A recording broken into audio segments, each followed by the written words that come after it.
Hey, what's up, these dancers? How are you doing, brothers and sisters? How is it going? How is everyone? Hello viewers. We are trying to open here and some music is playing. All right. Yeah.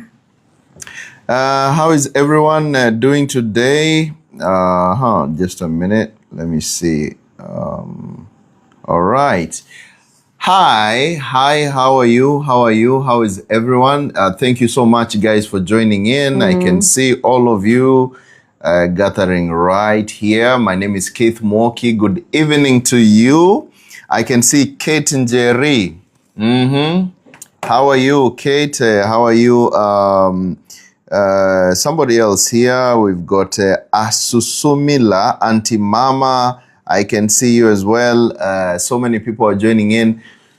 Susie Nuts 1996, thank you for joining this Sunday night live. It's going to be an awesome time. I can't wait to discuss and have a great time together. And this is a day that we speak on various topics, especially on relationships. I don't know what's hitting up people with relationships. Caro, sometimes people should ask questions on business, but I see everybody's. I think relationships are taking people by storm. Yeah. But anyway, the way you bring them, we deal with them right exactly the same way. Thank you guys for those who are joining in. My name is Keith Mwoki. I am from Mombasa, Kenya. And we are here with Carol Mwara. Say hi, please. Hi viewers. My name is Caroline Mwara.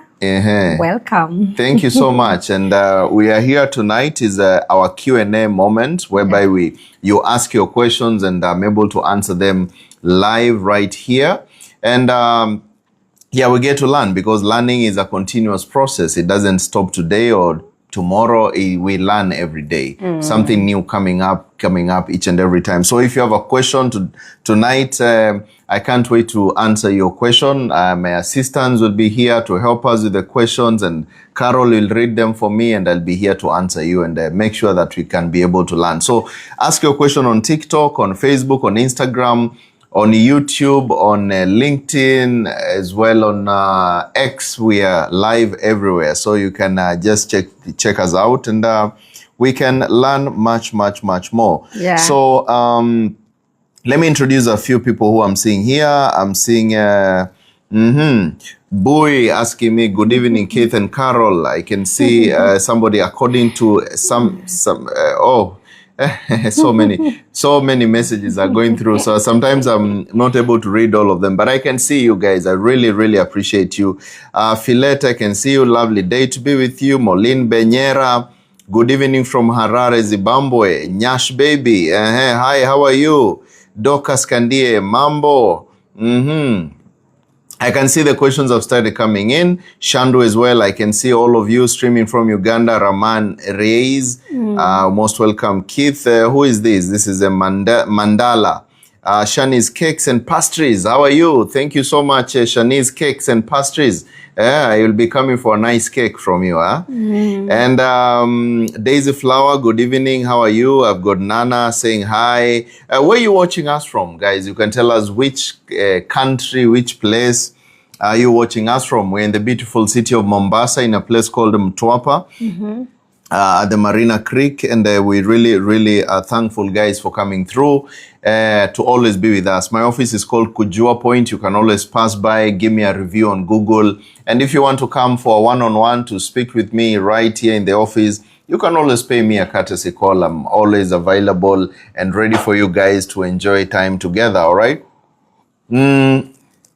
So don't feel shy. Anytime you can always feel welcome. Good Life, Momo, tuning in from Meru on YouTube. I can see you. Thank you so much. Ruth Chikura, I'm always seeing you. Thank you so much. And saying evening to you, Keith, and my ever smiling Carol. Thank you. Yeah, people recognize you always smiling. That is awesome. And somebody else from South Africa, we've got according to S there. From South Africa. I can see Candy from South Africa. I can see so many people, Goma, Kelly from Tanzania. We've got praise Jesus, Mr. Keith. We love you. Joa, thank you. I love you as well. Thank you so much. Good evening, beautiful people from South Africa. I see we have a great number from SA and from Uganda as well, Tanzania. Even YouTube. And even on YouTube, yes, so many guys are here. I really, really appreciate. Omondi Curtains, my biggest fan, I really appreciate. And where did the Wise Rabbit go? I've not seen him lately here. He's always here all the time. Tell him to pass by. Nomonde from South Africa. We've got some people from Doha, Qatar, and many, many, many others. Thank you so much. On Thursday, I couldn't be live. I had traveled a bit to go and handle other issues. But I'm really, really thankful, guys, for always showing up. This is really awesome. Brother Ibrahim Wenda, how are you doing? Calling me by my old name, Zemzima. Nico TNC. I don't know where is TNC. Oh, Tarakaniti County. Oh, yeah, definitely. That was my first ever landlord in Mombasa. I really appreciate you, my brother. You've always been a blessing to me, and many, many, many much more. So tonight we have a very wonderful package for you, and I can't wait to be able to learn much more together and to pull each other from, you know, that when you're lost, we say people, sometimes they can really be lost. You can always come out from where you're lost in. And it's very important to learn and to unlearn and to relearn. You see, life is about learning. Yeah. Never say that this is what I believe and I'm full stop there. You know, every day life is changing. Things are changing. You're getting to know, to awaken. Nobody knows everything. I even myself, I don't know everything. Every day I'm learning new things and I'm bringing them on. We keep on learning and learning and learning, which is really a beautiful thing, to learn and wake up from where we've been sleeping. And so I always talk to people on one-on-one. So whenever you're ready, please, you can always say hi to me. So Elijah Wambua, Pastor, I can see you following from Eldoret. Really awesome. Elijah has been one of greatest my supporters, and I really, really appreciate it. Today, Kenyans, by the way, I saw a very wonderful act.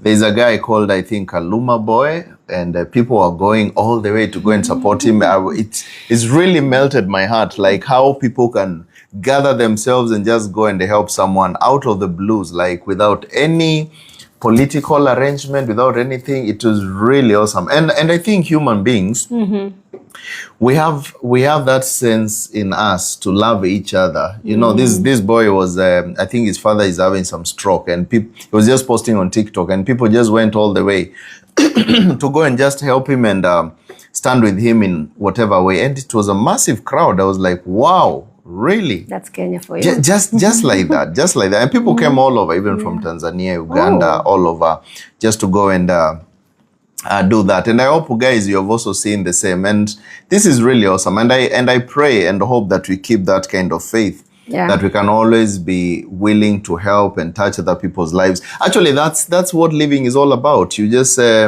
feel nice when you're touching people's lives. That kind of feeling that you feel when something you have done is really awesome. It's never always about us. It's also sometimes about helping other people. And it's really, really awesome. So now, before we start, like I always do, I want to just do a small, short teaching, which is going to open our day. Carol, have you ever heard about something called situationships? Oh, yes, I have. Situationships. And I'm sure most of you guys, you've been in some situationships. It is some kind of love which is undefined. You know, you are in, it's not relationship. Do we call it entanglement? You know, you've been in that situation whereby you cannot explain. Now, let me explain. Today, I want to show you how to avoid situationships, because many people are in that and they're actually just staying, but you know, you love this person, but then you can never be with them because you have entered into a situationship. Should I call it friend zone? Should I call it an entanglement which you cannot explain? And you're just there and you're stuck and you're wondering, how do I get out from here? So now, let me explain how to avoid situationship and exactly what is a situationship. Now, this is an ambiguous relationship. When I talk about an ambiguous relationship, I mean you and the other person may act like a couple in some ways, but there is no commitment. Both of you're acting like a couple, but there is no commitment. So one is hurting. The other one is just there. Enjoying, maybe taking you for granted. And I'm sure so many people, you have also been there. You find that you're just entangled in something you cannot really tell what is this. And this usually happens when two people who want different things, they start pursuing each other. One doesn't want to be serious with a relationship. The other one wants to be serious. So now you're stuck in a situationship. And as well, it also happens it also happens in other ways, whereby you find that in some sense, these people got into something they cannot explain.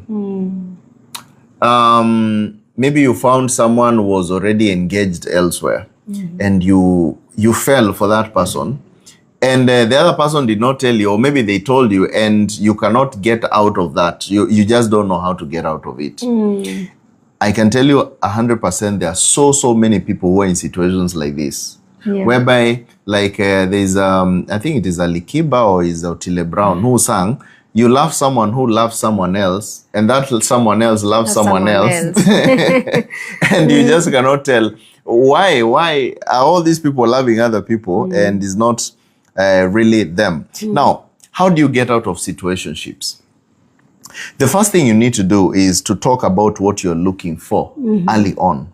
When you find yourself, you're in a situationship, you need to talk about it early. The worst mistake you can do, Carol, is excuse me, is you get into a wrong train, and you know very well you have missed the direction.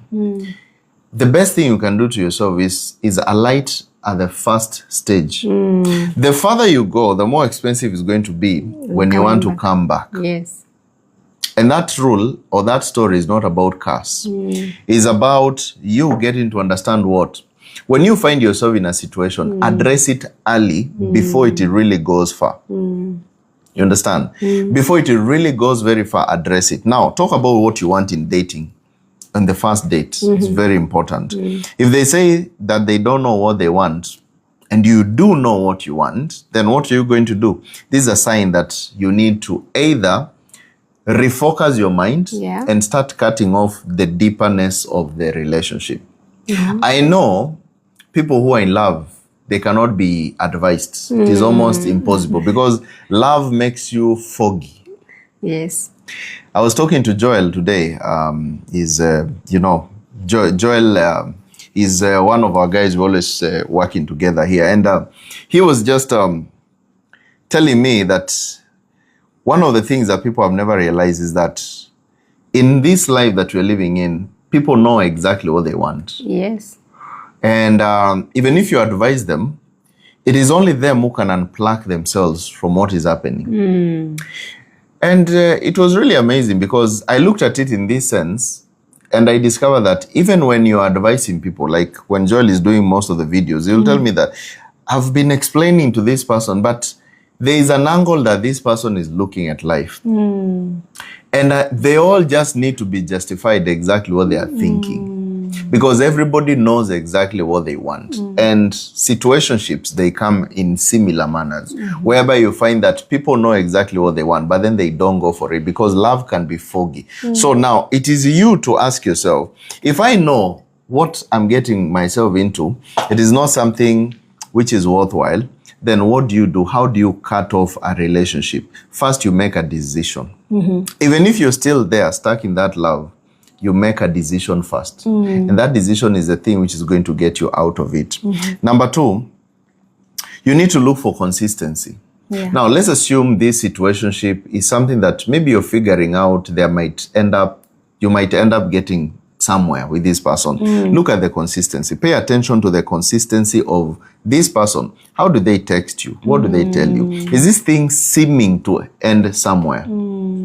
Because instead of wasting your time for so long, how often do you see each other? How often is this affection? There are people who you'll find that they only holler at you on Friday.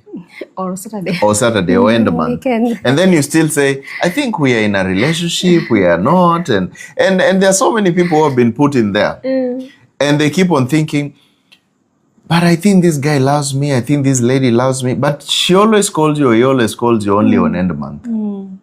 When he's loaded, or maybe when something is happening. So you need to look for that consistency. Ask yourself, where are we? What is really happening? And someone who is ready for a relationship and who is interested in you is always consistent. They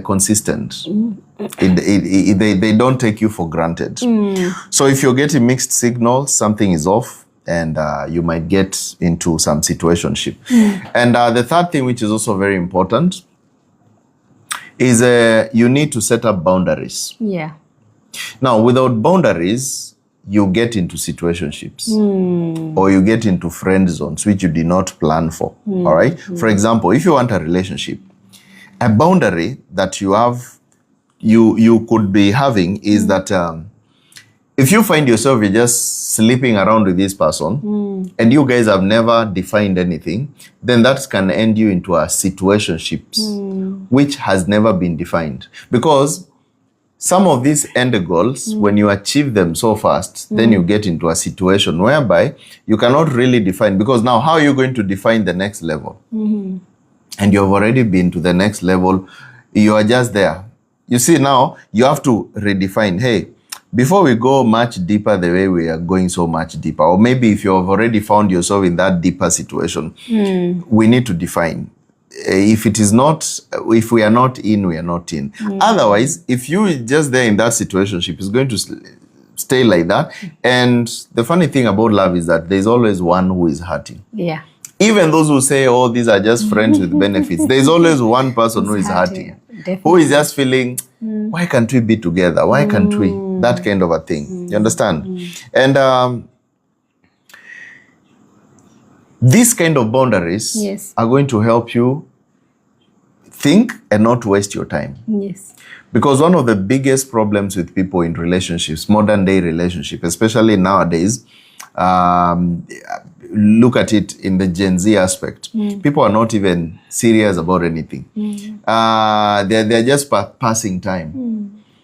And you find that maybe you are serious, but the other person is not serious with anything. So you keep on asking yourself, what am I doing wrong? So you keep on giving and giving and giving. And maybe the final thing, you need to get clarity without necessarily asking, what are we? Now, in this thing, if you want to know if you're in the best or you're in the right track with this person, you need to share how you feel to them. Not what you want, how you feel. I feel this way about what we have. I feel this way and that. So that you can know them. How do they feel? Now, this is basically asking, what are we? Do you feel the same way with me? So explaining, I know it can be scary sometimes to tell somebody, this is how I feel, especially those people who have been put on friend zones. But getting clarity is very important. And at the end of the day, that will be the most important thing. Maybe the final thing can be, if you find that this is not something that you're bargaining for, you can walk away and find something better. Remember, especially for ladies, it is very important for you to walk away as ladies. Why am I focusing on ladies? Remember, ladies, there is a major expiry date, which as the time goes by, once you start hitting a certain age and time, it can be very difficult for you to be able to put your house in order when it comes to relationships. But for men, well, the older they get, they age like fine wine. Sometimes it can be, they can even marry at 70 years and start a whole family. Now think about you waste all your time in a situationship which you actually thought. If you're there consciously, then that's okay. You will do your thing. But if you are thinking, maybe this guy will change, maybe this person will have a day that they will do something and remember me, and then now we can start a relationship, define it earlier. Otherwise, you will reach at a point whereby you're already too deep, because remember, women are emotional. You're too deep emotionally, and this person is not defining. And you find yourself crying every day, asking yourself, what is the way forward? So I think with all that, we can get a few questions from different people, and whatever you may want to ask me, I'm here for you. so that I don't want to waste time. I need us to answer as many questions as possible. Okay. All right. All right. All right. So we have Ronnie. Good evening. How can you describe the word jealous? When you talk about jealousy, jealousy is an act of love, but still can also be defined in other ways. But the original jealousy, there is no love without jealousy. Yeah. The Bible says that God is a jealous God. Why would God be jealous? It is because he loves us. Yeah.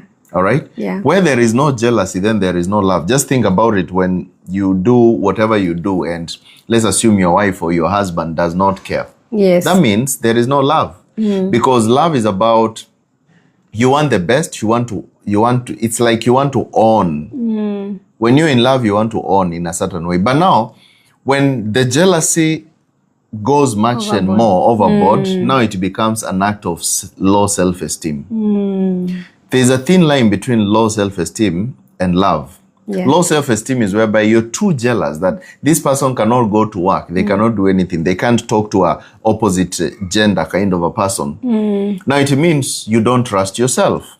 You're afraid so much. What would happen? What would happen? What would happen? And that's the problem with jealousy, deeper jealousy, and it can lead to so much. That's why you see people hurting each other, killing each other, destroying each other's lives because of all those things. Okay. So we have Omondi. Yes. Can someone learn to love someone? Can you learn to love someone? Well, that's a tricky question because I would explain like this. Love in itself, it is a chemical reaction whereby some chemicals in the brain usually are triggered and they produce a certain sensation.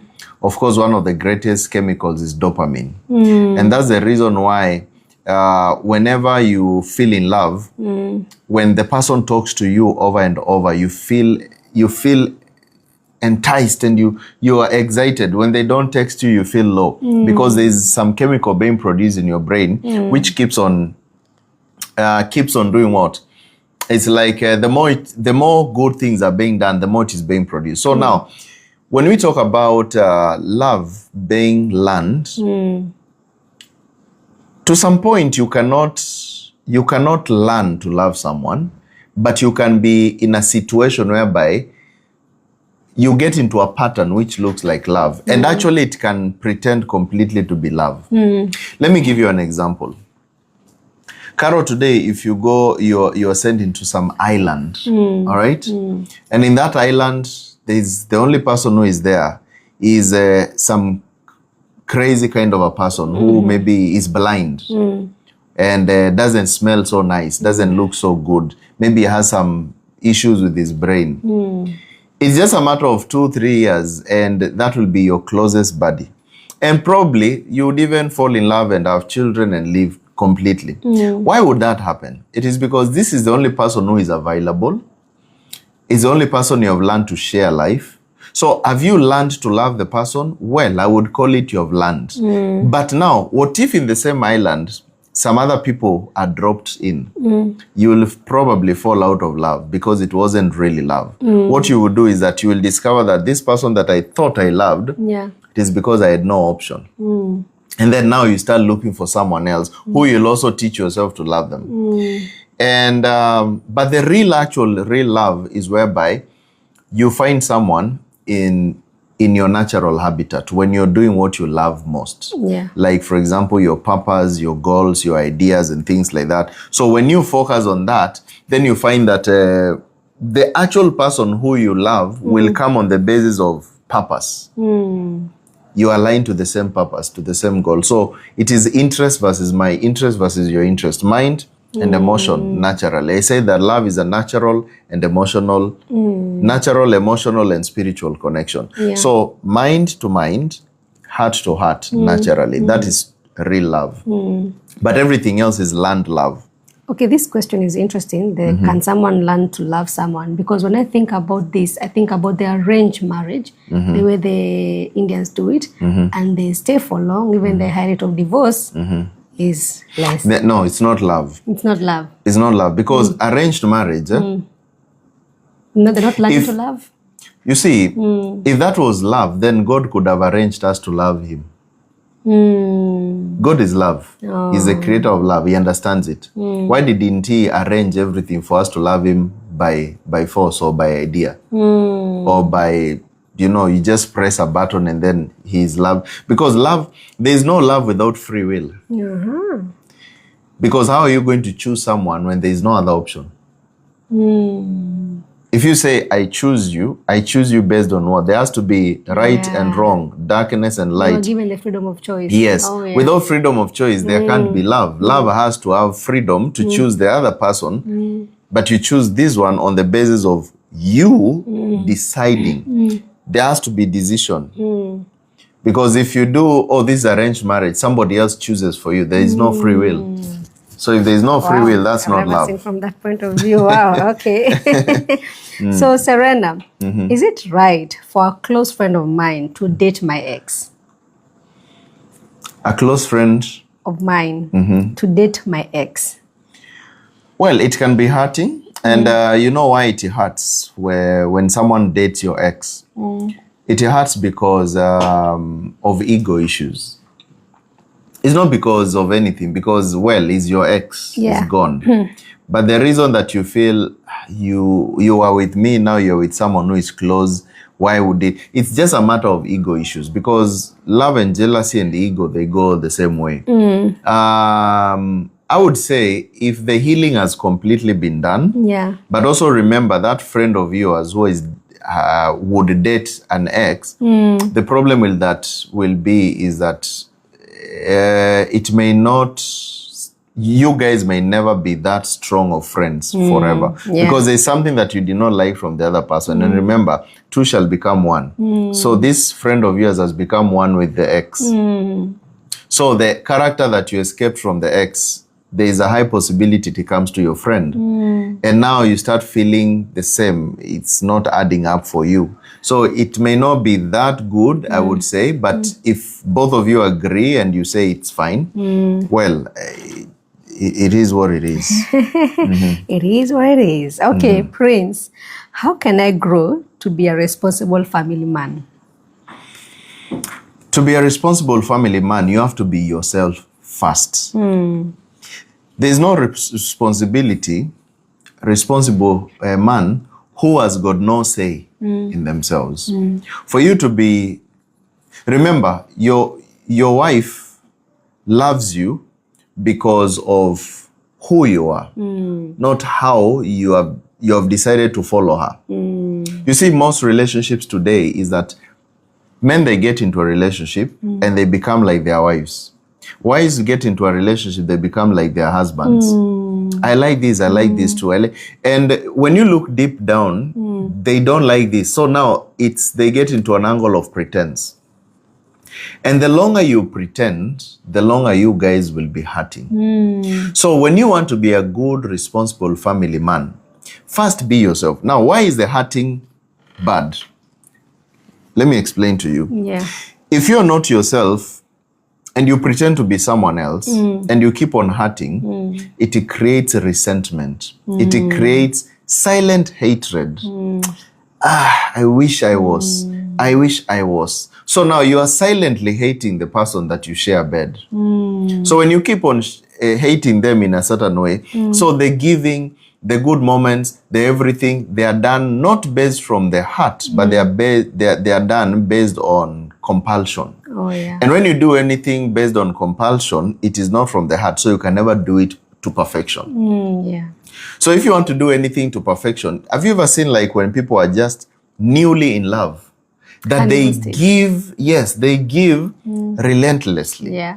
They do everything from the heart. Even if they see a children, those children are going to be taken care in the best way possible. But what about once people have started pretending, everything changes. All of a sudden, buying these, you have to beg someone. Doing this, you have to tell someone, oh, please remember. And you have to remind them about, the love that you share. You have to remind them so many things. It happens because someone is not themselves. So if you want to be a good husband, whoever asked, first become yourself. Become yourself. Try as much as possible not to be changed. And also, wives, women, if you want your man to be a good man, let him be himself. Tell him, please be yourself. Tell me whatever, I will adjust as you adjust my case. If you make someone just to follow you blindly, I know this one happens a lot, especially with ladies. They have that kind of a thing whereby they can find themselves changing the man to become something that she wants. All right? Yeah. This is a guy who used to watch football and enjoy his time with his boys. And all of a sudden, after he got married to you, now he's watching soap operas.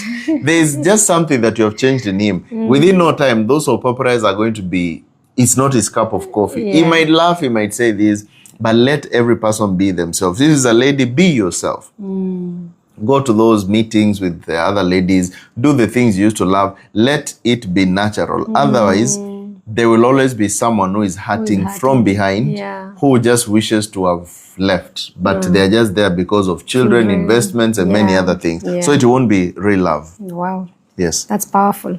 So we have JK. Is it okay to be a second wife?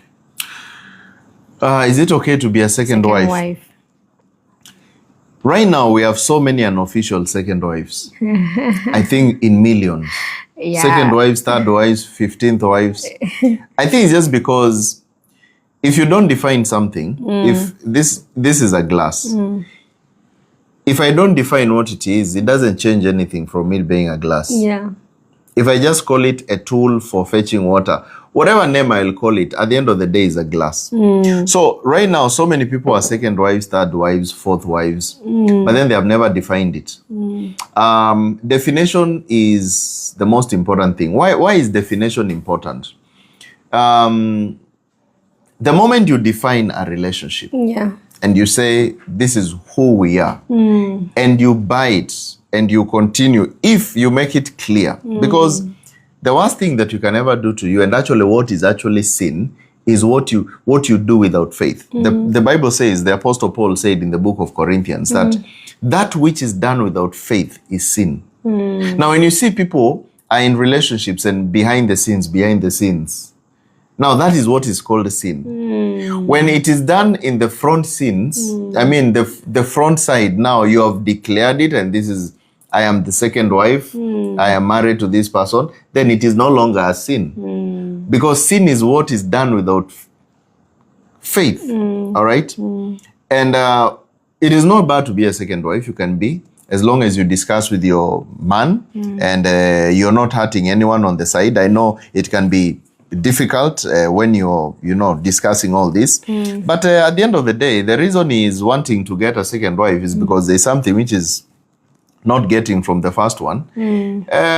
Well, you discuss about it, and that's why I always say, before you guys, get to a situation whereby your man is thinking of second wife, or maybe a wife is thinking of, getting married elsewhere, discuss about it. Be original. The moment you keep on hiding your emotions and hiding and pretending to be who you're not, second wife things will always come.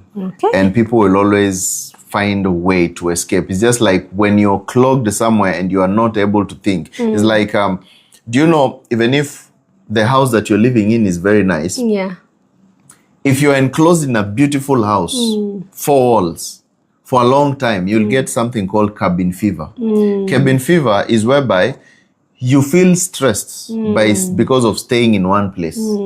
Especially there is no exit. Now, this is how it looks like in a relationship whereby there is no freedom of being. You have been enclosed. Your mind is closed in a certain way. You feel like escaping. And that's why people tend to get into other situations like this. All right. All right. So, Sarafina, how can you know if a person loves you? Love has 2 different ways. That's a lady saying, yeah? Yes, Sarafina.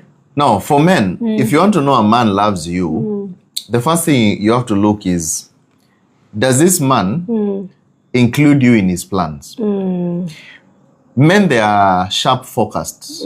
They focus on the future. So if you hear this future as nowhere, you are nowhere in these plans for the future. That's to know that you're just there for a moment. Number two, when a man is not investing in you materially,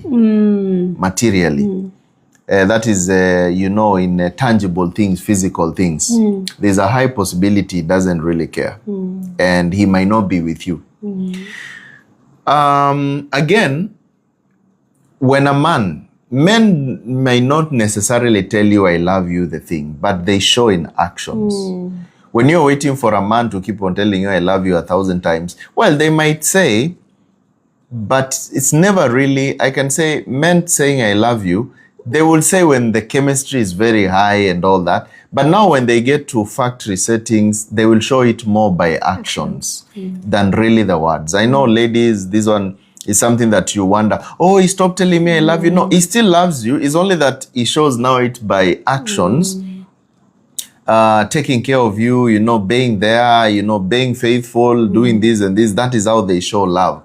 But for women, it's different. Women don't show love in that way. Women, they show love by loyalty. Loyalty, number one, and the feminine energy. When a woman maintains her feminine energy over you, she loves you. But the moment she changes the feminine energy to the masculine energy, into the command mode, she has lost respect to you. And respect is what men call love. You understand? So if there is no respect, she has turned into the masculine energy. Now she's the one commanding you. Then, bro, there, just start packing. Yeah, there's no other way. That woman doesn't love you. So this is exactly how it happens. So it's a two-way traffic. Yeah. Yes. So we have life unfiltered. How do you bring back love after detachment? That's from YouTube.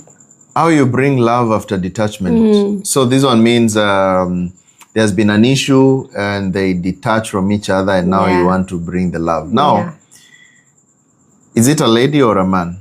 Life unfiltered. Life unfiltered. Okay, let me just say it in two ways. When men detach, now let me tell this to the ladies. When men detach, or when a man pulls out from a relationship, it can be a bit difficult for him to come back unless he's decided by him looking at it logically. There has to be a very logical reason why he will come back. Let's assume, for example, he sees that you did not disrespect him. There is just something which did not add up at that very moment. But if it's an aspect of disrespecting, especially where you pricked his ego, like you went sleeping with someone, or maybe you talked to him in a certain way, which demeaned his ego, it might be difficult for a man to get back, because men, the fuel of men is that ego. So if you've pricked it in a way, and that's why I always say, when you're too angry, don't say things that you can never take back. Don't say things you can never take back.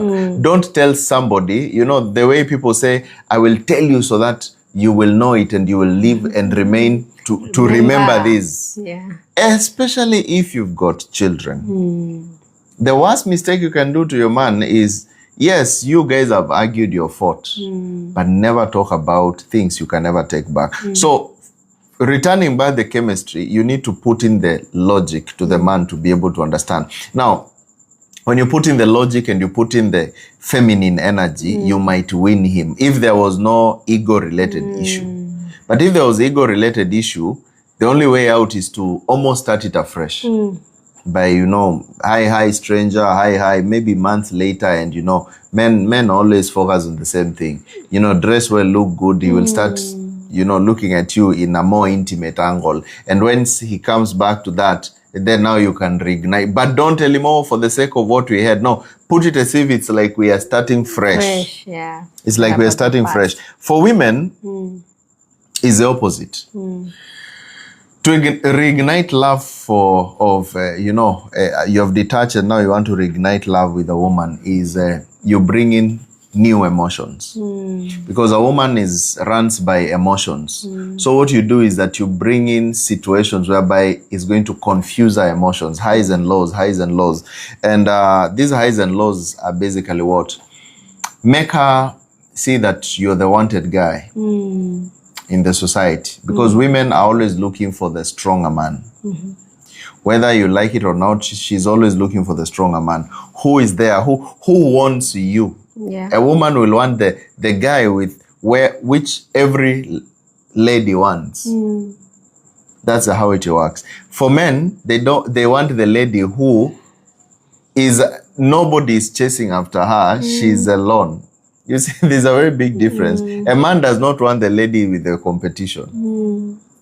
It's very difficult. Men don't want that because they feel it's a whole tiring thing to maintain that attention. But for a woman, she wants the stronger man, the one who is loved by everyone. And that's why you see celebrities, politicians, footballers and all that. Why are they always surrounded by women? Especially even high value women. They're always chasing that. And she knows very well, this guy is a player, this guy is everything. Why is she chasing after? It is because of that high value aspect, the stronger man. She wants to feel, I'm the one who has finally won this strong man. It's genetic, it's there. All right? Yeah, all right. I would love to read that question. Yeah, okay. Yeah. So it's from Job. Yes. I have a lady, she loves me so much and want to marry her, but I have no feeling for her. Can I still marry her? There's a lady, Job is saying that he's got a lady that loves Job a lot. A lot. And wants him to marry, him to marry her. But Job, you got no feeling. Bro, don't you try. The problem with that is that once, this is what happens. When a man is not chasing you and he's got no feelings for you, the moment you guys get married and now the patterns start. Remember, men have no emotions. They've got logic. So emotion is not going to grow. The problem is going to be, this lady is going to face it rough. When now the man is in factory settings. If right now, you see, men will only have a little bit of emotion during the first moments of dating, which is general, I won't call it, because love is just some chemical reactions in your brain. So those reactions are happening when you guys are you've just met, things are, and there's a biological aspect of, reproduction and pushing on the next generation. Because that's basically what love is. Love is just humanity trying to multiply itself. And it uses all sorts of things. It's just like the way animals are like. How does a donkey run after other donkeys and continue generation? It's just a chemical reaction at a specific point. All right. So now, this also is triggered likewise in human beings. So now, if in the first date, the man is not triggered with this chemical reaction, now think about it when they have just gotten married and they have stayed for years. The lady is going to face it rough. And it will not be a good thing. But if he is able to adjust himself right now and look at the other positive side of her in a more loving angle, and the only way a man can be able to see the beauty and the love in a woman is by spending time with her, especially spending time in an isolated way for some time. Go for a holiday, go to a place whereby it's just you two for a week. Hang out together. Be vulnerable. If you do take drinks, go get high and enjoy yourselves. And just be foolish. All of you, both of you. Life has, sometimes this love has no, what do I say? It doesn't have a formula. It is something without a formula. So if you guys, whatever makes you happy, go and do it and be yourself. That's the only way the man can be able to see the other side of him loving her. And that way, now everything will work out. All right. Yes. So we have Mr. How can you handle someone who hates public display of affection? Even hugging you in public is a problem. This is a lady, yeah? Yes. Most men don't like PDAs, public display of affections. Actually, I would say 90% of men don't like it. Why don't they like it? Here's the thing. Men value what they value and they want to keep it down low. They don't want competition. Would you tell people where you've hidden your gold? Nope. Exactly. So when a man has a beautiful wife, beautiful lady, he won't want to show it everywhere. Hey guys, look at this, my woman. The next, he's thinking that some other gentleman will be there, and I'll have a lot of competition, headache, trying to maintain this, because now you can't just bring out something which is valuable to the world. Let me tell you, ladies, one thing you've never understood. If you ladies, you see that your man is constantly taking you to parties and bashes and everything, there's a high chance that that man will never settle with you. Listen to this. When a man is constantly taking you to parties, especially parties whereby people are always drunk, always, they have this kind of bad behavior syndrome. There's a high possibility, or where players are all over and everything, there's a high possibility that that man might never settle with you, because he feels you're there as a trophy to show you to his boys. You know, that flower trophy to show to his boys, until the day he decides now to settle down. And now he goes and look at most men who have really who have married finally after having the party life and everything. Who do they marry? Some lady you never expected. So and so got married. Really? You mean he married that? But that chick, how did she come? And you hear some people, they have been dating this lady for a long time, but then all of a sudden he met another lady and immediately got married. They moved in, they got children, and you wonder, and then the man changed and relaxed. It's because most of this trophy aspect has nothing to do with seriousness with men. Yes, it may be to some point, to those who don't really care, but I can tell you every serious man wants to keep whatever they value intact and would not want any competition. And that's how it works. I'm not saying that they cannot take you anywhere.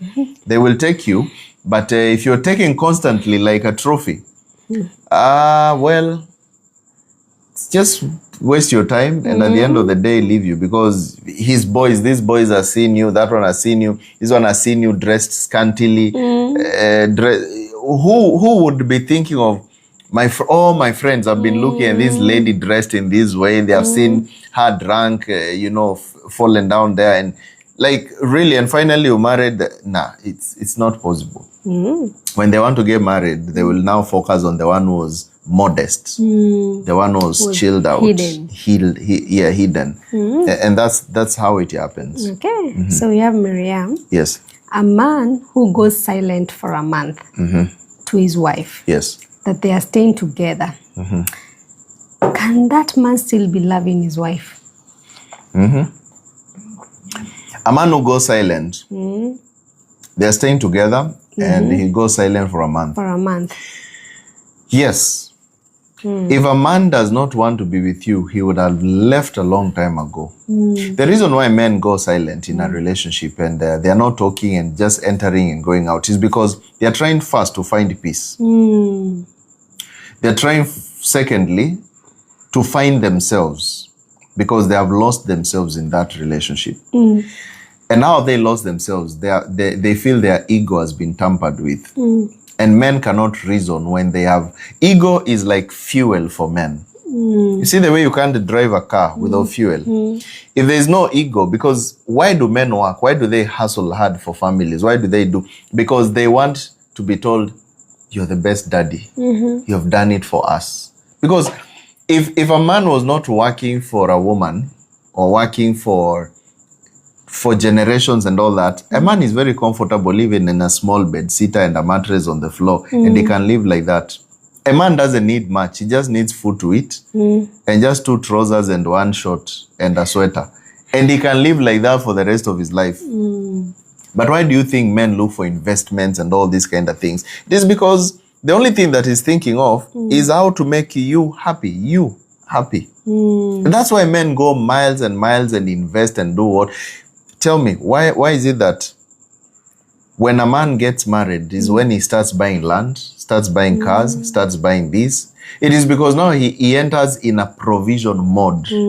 Before he was in a risk mode. He was risking, let me put all my money and travel to Ethiopia. Let me put all my money and do this. Let me risk, let me do this. Because a man when he's alone is about risking and enjoying life and experiences. But when he gets married or in a relationship, he starts thinking about security for this what he has. For this what he has. So now, what I was saying here is you're talking about when a man is silent.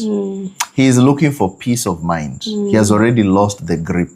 And he's trying to find, is there a way that this can be solved? Yeah. Can it be solved? So he waits maybe day 1, 2, 3, 4. He keeps on waiting, trying to see, how can it be solved? Will this lady bring the feminine energy and try to balance out the situation that we have? And maybe if the lady is able to bring out the feminine energy and be able to address the issue, not necessarily meaning that the lady has to, it's not necessarily that the lady has to beg or say anything. No, the man just wants to feel that this lady loves him and he'll be able to come out of the cocoon and maybe start speaking and all that, because that's the only thing that this man is looking for. So if you're a lady and your man is on silent mode, for a month. Yes, for a month, just please try as much as you can. Side. Be feminine. Yeah. Just say, hi, my dear. I'm sorry for what has happened. Just small things. A small thing like sorry can solve you a lot of hassle. Okay, so we have gracious. Is it possible to love and not get attached? Love and attachment go hand in hand. There's no way you can say you want to love someone and there's no attachment. Because what is love? Love is jealous. And jealousy means attachment. So there is almost no way that you can say that I will love this person but I won't be jealous or attached. Then that is not love, it's just a situation. So if you want a situation, then now we can say that one. Okay. Azulu, is it okay if you're in a long distance relationship and the man posts his baby mama claiming it was a joke? Oops.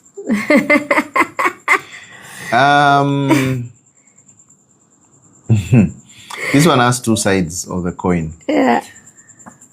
Well, he may have posted that baby mama to show you something, maybe to prove a point to you. Maybe he feels that he needs to teach you some type of lesson, whatever lesson it may be. But I don't see the joke in that because where is actually the joke there? Or maybe he's trying to show you signs that hey, baby mama is back. Because whenever you have a child with someone, there's always that attachment which will never go. You'll never delete that number. You'll never. It just happens. And at the end of the day, it may be an on and off. You see, dating someone with a child, it's like buying land, and that land has a court case. You always say that. You will always sit down with the lawyers. There's no way you're going to say that the case is over. It will never be over. Oh, okay. There's always a court case. So, yes. This is from Sherry. Can I go for a man who my sister rejected, but they were not dating? Whatever your sister saw and what you're seeing, they might be two different things. But also remember, that is a red flag.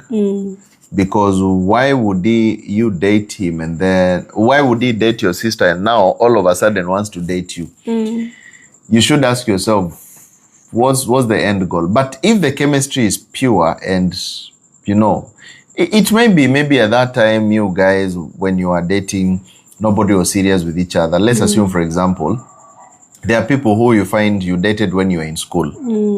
And you parted ways because everybody went their way, another went for masters, and the relationship faded. And then later years, because, you know, life, and he meets up with your sister in a time that everybody's mature. That doesn't mean anything. The only thing is that, of course, you know, you'll always have the African way of looking at things. oh, this one was dating my sister and now it is me, you know, the way culture looks at things. But when you look at it logically, the heart wants what it wants. It's not something that you can say, this person is different because it's God. No, it's still the same person, but now it will depend with you and how you reason and how you look at things. Yes. Someone was saying, huyu amekuja ku revenge. Loizani, huyu amekuja ku revenge. Now, the guy has come to revenge for the sister. Oh. Yeah. Yeah, it could be. It could be. It depends. It depends, yeah. Okay, so we have Mongesh. Yes. Is it possible for an emotional abusive man to change one day? Emotional abusive man to change one day.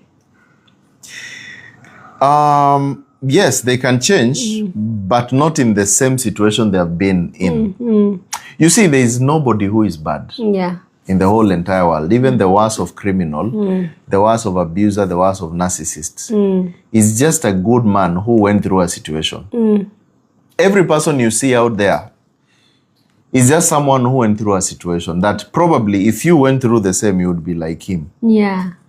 You see, people tend to stand and throw stones and say, oh, you see, you are the sinner. Jesus said, let the one who has got no sin cast the first stone. And there is no one perfect, no one righteous in this entire world. We can say, now, this is a perfect example. It's impossible. Why? Because the reason you don't do what you do is because you have not just gone through the same experience. Yeah. Somebody said, and I saw it today online, somebody was saying that never judge your father about his behavior. Let's assume, for example, raising children, or maybe your mother, if you have never gotten married. There are people who, hey, oh, these parents, my mother was like this, my father was like this. Wait until you get married first, and you get there and you get into those years. And will you be able to see why they did what they did before you judge them? Because maybe you would be worse. So in this sense, can a man change if he has been abusive? Yes. If you put different recipes of situation, you change the way. I've always said that for you to change someone, you have to change yourself first. Yeah. When you change yourself first, then everything else changes around you. As a man thinketh in his heart, so is he. So if you think in your heart that this person is bad, he will continue being bad. So if you change the script and you make him feel good, there is a high possibility that the same thing is going to remain. Because if he meets somebody else who is going to appreciate his side of goodness, there is a high possibility that they are going to see that it works like that. It's the energy that you produce on both ends, which makes this person either change or not change. Yeah. Okay. So, Keith, this is Dina. My man gives me literally everything I need. But when it comes to posting him, that's where the problem is. Posting him? Yes, posting him. But he gives everything, but he doesn't post. But the man doesn't want to be posted. That's normal. Most men don't want to be seen in the public domain. And it doesn't mean that there is anything wrong about it. All right? It doesn't mean there is anything wrong about it. It just means that this man is, he just wants to keep his life private. Not all men want showbiz. And those who also want showbiz, not all of them want showbiz your way. You may be wanting showbiz in a certain way, but a man wants another type of showbiz, which does not involve maybe family. He might be focused in a certain different way. Yeah. So in this sense, I would say, if he's showing you all the actions that he cares and loves you, then you should not be worried too much. Just focus on what is important, the love that he shows you. Because what's the posting about? To show people. Then after they see, then are they going to say, from you? Yeah, what are they going to do? It's like those ladies, I've heard ladies say, oh, I went and explained how my man was really good in bed and my best friend took him. It's like trying to explain the things that you really care to other people who will be like, oh, so you're telling us so that we pick him from you. That's how the world is. Maybe the man doesn't want to lose you. That's why he's like, just relax. Yeah. Let's be ourselves. Okay, Ray. Yes. So, Keith, I have a girlfriend who I live with. Yes. But she does not help me with any chores, even washing clothes. I have a girlfriend who I live with. She does not help with any chores, even washing clothes. Two sides of the coin. She maybe have been raised like that. Yeah. There are people who have been raised sissified, who don't know any house chores. And it doesn't mean that they don't love you. It's just maybe they've been raised like that, or maybe that's how they look at life. It doesn't mean they are bad people, because we're in the machine era. You used to washing machine where you grew up. The man came up from a village where it was going to the river to wash clothes. So these are people who have been raised in two different angles. But now when it is extreme, whereby she doesn't want to do anything in terms of help. Look at it in terms of what? She doesn't want to do it in terms of helping the man, because once you're in love with someone, you want to make their lives better under all costs. If it is on the angle of that, then there is a problem. But if it's in an angle of there is an option out, you know, nowadays we as men, we tend to think that if we are struggling with her, that's how she's a wife material. If she's, dusting, cleaning, doing all that, she's a wife material. No, she can be a wife material without dusting, cleaning, and doing all that. But it all depends with how the person has decided to be kind to you and to care of you. She can even be maybe working, and she has employed someone to do some, small things that to save time. Nowadays it's about saving time. Yeah. But there are things that you cannot compromise, like the very personal space.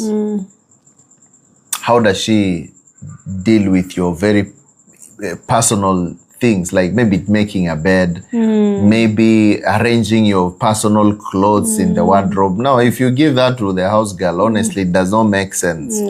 Maybe food. Okay, there can be house girls, but then there is something, serving, or maybe just confirming that the food is okay, the way the man loves it. Because, ladies, let's be sincere. If the food that you make or which is made in your house does not satisfy your man, that's the beginning of trouble. Men and food, trust me, you cannot separate that. Even if it is not you cooking, make sure that whatever is being cooked and prepared, it is something that also your man focuses on, because it's got its own dopamine trigger. A man who is eaten well in his house, he always feels, I have a reason to go home. But a man who is constantly just sitting wherever he is, there's some, you cannot separate those two. So food and peace of mind, those are very important things when it comes to a man being concerned with. And that's the reason why you find that, have you heard these stories of whereby they kept on fighting. The one who was taking care of the man was the house girl, and finally married the house girl. Then you wonder, and why? She didn't even look anything. No, but she gave him peace of mind and provided everything. You see, that's another problem that people, and then, you keep accusing, what really happened? Just do exactly what she was doing. I'm not saying you go cleaning or doing what, but at least be there. Be feminine. Yeah. Okay. Yes. So, Sheila, how do you deal with an avoidant ex who keeps on coming back to you? Avoidant ex who keeps coming back to you. So this ex, if they keep coming back to you, there's a high possibility that either both of you are still connected in some way. Yeah. Because there's a way that you can stop someone and they'll never come back to you. Just tell them clear to the face without hiding or mincing. You see, there's a way you can look at someone and just tell them, listen, here's the thing, A, B, C, D. And they look, because they read your energy.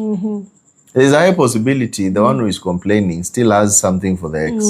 And that's the reason why they keep on coming back, because it's just like the way ladies, you guys, you always say, no when you mean yes, in a smiley, flirty way. The man will always just know, this kind of no is the yes in disguise, because women want to be chased.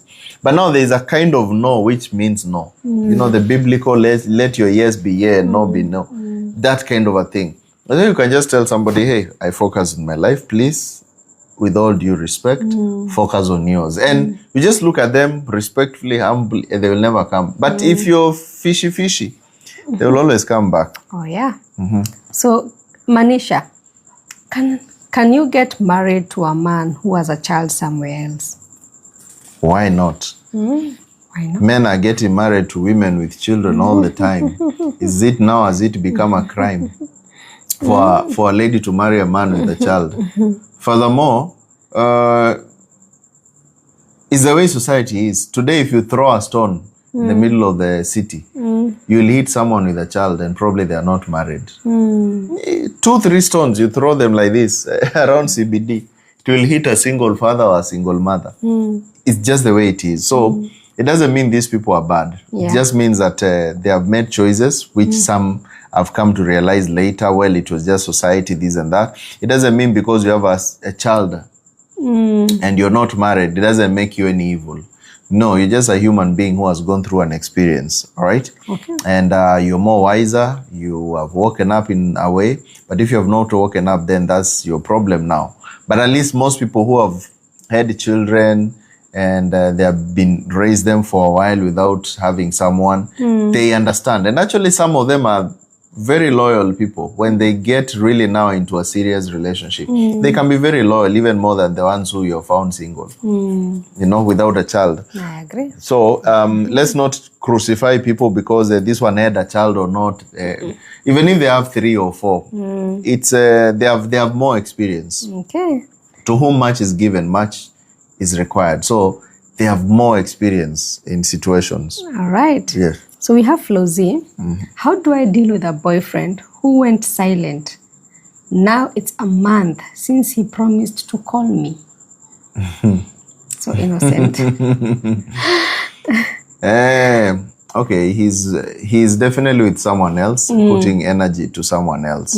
So the thing is, don't focus too much on them. They're already focused with someone else. And if you really want to, when a man loves you, he'll be there for you. He will call you, at least he will try his very best. You'll see the trying, left, right, and center, you will see. But now when it reaches a point whereby now he has fully switched off, maybe unless you come with a hammer or you come with something else, especially when he just checks up on you once in a blue moon and he doesn't have any explanation, then it might have died. Okay. So in this sense, if the relationship was not attached to anything, or you were not in a serious relationship whereby you guys were married or you have some children or all that, I think, my sister, just focus with your life. Yeah. Yeah. Okay, so we have Promise Mashiane. What does it mean when a guy says, I don't like it when you refer to other ladies, yet we have something we are doing, but we are not dating? When you refer to other ladies. Now, referring in what angle? I'm trying to understand. Or maybe saying when you talk about other ladies, or you refer, probably it could be referring to, see this lady, she's doing this or doing that. Well, that one feels more to a man like comparison. It's like if somebody keeps on saying, look at that lady, the way she's living a better life because the man did A, B, C, D. So you too should, so that I live. Now that's comparison. Actually, the issue is not the lady. The issue that the man is feeling is not about the lady, it's about the provider. It's an ego issue. He's thinking, So you're trying to compare me with the husband or the boyfriend who does this. So I am a weaker man than him. You see, men is all about competition. And competition for what? For who is the stronger guy. So when you try to compare a man to another man, even through a woman, look at her, look at the shoes she's wearing. You're trying to say, look at you, you cannot be like the other stronger man who bought her shoes. Yeah. And that's now where you're bringing in a problem. That's the reason why men have a very big issue when it comes to, do you know, in cheating, men are more jealous than women. Yeah. Absolutely 100%, because it taps on their ego. And that's why you see men would even do very nasty things when it comes to a lady who cheated. But for a lady, it may not be that much, although yes, it hurts. But the jealousy might not be extreme like for men. Why? Because there is no ego-related aspect. It is just emotion and things like that. So, yeah. Okay. So we have a question from Sheila again. When a man is not interested in you materialistically, what happens? When a man is not investing in you. Yes, he's not investing in you in a material way. Yeah? What happens? Two sides of the coin. He may be, the reason why he's not investing in you in a material way, first, he may not be trusting you. Yeah. A man will only invest where he trusts. Think about it like this. You wouldn't invest in a business deal which you're not sure about. You'll probably do a lot of research about it before you invest. That may be reason number one. Yeah. Reason number two, he may not be having. You see, men also pretend a lot, especially if met a high value woman. You will pretend because it's end month. You take her, to great hotels and do this. And that's why ladies have always asked me, Kate, why are men ghosting? We met, he was really good, he provides, he did what, he paid me an Uber. We never argued, but he got lost. It's because he was pretending probably, just to make sure he wins you. But at the end of the day, he has discovered, hey, bro, here, it may be a lot of work. A lot of loan to pay. Yeah, there's a lot of loan to pay here. And I rather just walk away in a humble way. So when you see he's not investing in you materially, maybe he doesn't have, or he's going through some situation whereby he cannot tell you. So what you can do is make him vulnerable to you. How? By being feminine. The more feminine you are, the more vulnerable he becomes to you. Ladies have repeated this over and over again. The more masculine you're going to be to a man, the farther he's going to stay away from you, because your power is in being feminine. The more softer you are, the more powerful you are. Ladies think, oh, the more I will argue and put my case out there, the more is. You can never win any case by being masculine. It's like men trying to think that they can cry so that they can show a woman how they love her. You can't win the war of emotion with a woman. She will cry and cry more than you 1,000 years, but then she just looks at you and says, you're a crybaby. Because men are not wired to cry. Men are wired to be different, be masculine. So when a woman also is masculine, they're not wired to be masculine. You have to be feminine, keep your side. And the more you keep your side, the more powerful you become. And that's the thing. So now when he doesn't provide materially, he may be broke and you've never realized it. He may be not trusting you, and that's why he doesn't want to risk with you. He may also be taking his time, because there are people who he might be having the money, he might be trusting you, but he's taking his time because he has also faced some trauma before. A guy who invested in maybe someone and something happened. He trusts you, but he also wants time to tell. All right, before he really opens up on that angle. So don't give up so fast unless you guys have stayed for a very long time and things like that. So yes, that's the thing. Okay, so my baby daddy has invested with his ex and not me. Why? Maybe daddy has invested in the ex and not with you. his ex. High probability you guys don't have a child. And a man will invest more where the child is. Because the love of a man is more genuine to where the child is. Because a child has a natural feminine energy. It doesn't matter it's a boy or a girl. But you see that dependency syndrome, whereby a child will depend on you.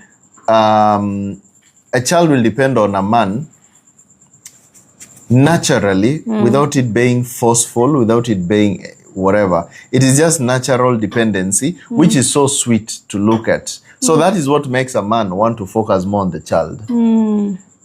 For the wife, the dependency might be there, but also it has got its own risks. So if you've got no child on the other end, you might find that maybe things like that. But if you've got, you may also not have a child, but how you relate to him, because he's looking for the energy. So if you give the feminine energy well, he might also still focus on you more. Because it's all about this. And when the relationship is new and things like that, you see a man can invest a lot in a woman. Why? Because of a woman at that point, she's really feminine. But when she starts to get masculine as the time goes by, and the masculinity of a woman comes when she becomes entitled. You see that entitlement aspect. When you become entitled, then now you start getting into a masculine side of you. And that is not what men want. They want to retain that feeling of, I am the king. I'm taking care of you. I'm there for you. That thing. Okay. Yes. So how long, Keith, should I wait to receive her answer on the relationship proposal? JK. How long should I wait to receive her answer on the relationship proposal? She doesn't want you, bro. Let me tell you. You see this, give me some time to think. Have you ever seen it being done to a rich man? Like, no. Here is a rich man who has just proposed to a lady that he wants to marry her. Have you ever seen a lady telling the rich man, please give me time to think? No. Why? Value. Instant answer. Value, my brother. It means that the lady doesn't value you. That's the reason she will give you those, wait, I think. She's not thinking. What she's doing is that she's comparing you between man A and man B and trying to find, where do I get the best? If this man B who is coming with all this, I can put him packing until I confirm if man B is fine. If he's not fine, then I can jump to this one who is giving the proposal as the last option. So now you'll be there as the last option. So this lady does not even want you. She's comparing you to another man and probably another man and trying to find, where do I get the best deal? Yes. Okay. That's why you're on mark time. So, Vincent, how can you detach from a lady you separated with but is bitter and toxic about your achievements? No boundaries there. A lady you separated with but is bitter about your achievements. Yeah, bitter and toxic. And she's toxic. How you deal with her? Now, if you had children together and if you had built a life well, there you might require some serious detachments, and which will involve a lot of maybe negotiations. Because when it comes, you guys have had a child and all that, there are some people who will give you a lot of headache when it comes to that. Some men tend to be bitter, and once they are bitter about it, they throw, the whole thing together and they forget, which can be one side. And that is what happens, especially with the kind of toxicity. But now, if it's someone who you didn't have anything lying behind, like, a child together and all that, this is somebody you just focus more on yourself and ignore them. Because if there's nothing reattaching you back to her, because if there is a child, you see, you will always be calling each other and all that. There is no way you can escape. But now, if there is no child involved, high probability you ignore them and you be stunned with your whatever. Because now the problem with the lady is that she has just discovered that the man is making it. And sometimes that one pains a lot, especially you just parted with a lady and all of a sudden you have started making it. You see, women are geared towards the stronger man. Now the guy who was weak has become strong. Now there is a problem. I watched a video on TikTok.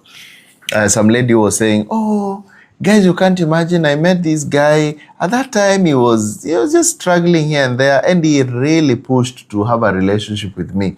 But I ignored. Now I saw him online. He is doing great. I feel like I lost. And people are there commenting and say, oh, you should go back to him, try and try. Now, why is that lady trying to feel bad and wishing that? Because she was saying, I will give it a try. Maybe I think he might still have the feelings. Yes. It's not feelings. It's because now she's seen the stronger man.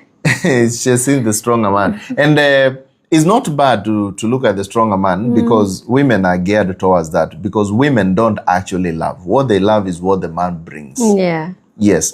Love is funny enough, Carol. Yeah. Love is something which only is in men. Women, what they call love is clinging into the side of the man and what the man has on the other end. Now, let me explain it in a more biblical sense. God is love, right? Yeah. And man is created in the image of God. So what does that make man? Love. Naturally, a man will die for a woman. Naturally. With no apparent reason, with no intimacy involved, a man can do anything just for a woman for no apparent reason. But a woman wouldn't do anything for a man for no apparent reason. There has to be a reason behind. And this is the same thing. When you hear God is love, then man also is love. But then the Bible says that while we were still sinners, God loved us. While we had nothing to do with him, he loved us first. Now we love him. He loved us first. So we as a human beings, we are a representation of how the woman is like. Whereby God shows us love so that we love him back. So if God did not show us love, probably we would not have cared about him. And that is exactly how men and women are like. So men show love first and then the woman reciprocates. So the love of a woman to a man is more based on some situation. It's based on some situation. But I'm not saying it is not there. It happens. It is there. Just the same way people who have learned to love God. Yeah. You didn't know much about God. But when you heard about the love that he had for you, is when that situation made you love him. The same way, when you hear a man loves you, or maybe he's got a certain situation whereby would make you love him, then you find yourself loving him. So that's basically how this whole situation of love is like. And it's not a bad thing. It's just the way human beings have been set up. So it doesn't mean that women cannot love. No, they can love, but there must be a situation whereby the love will be experienced. Okay. Yes. So, Patty, what should you do if someone you care so much ghosts you without even a single word? What should you do?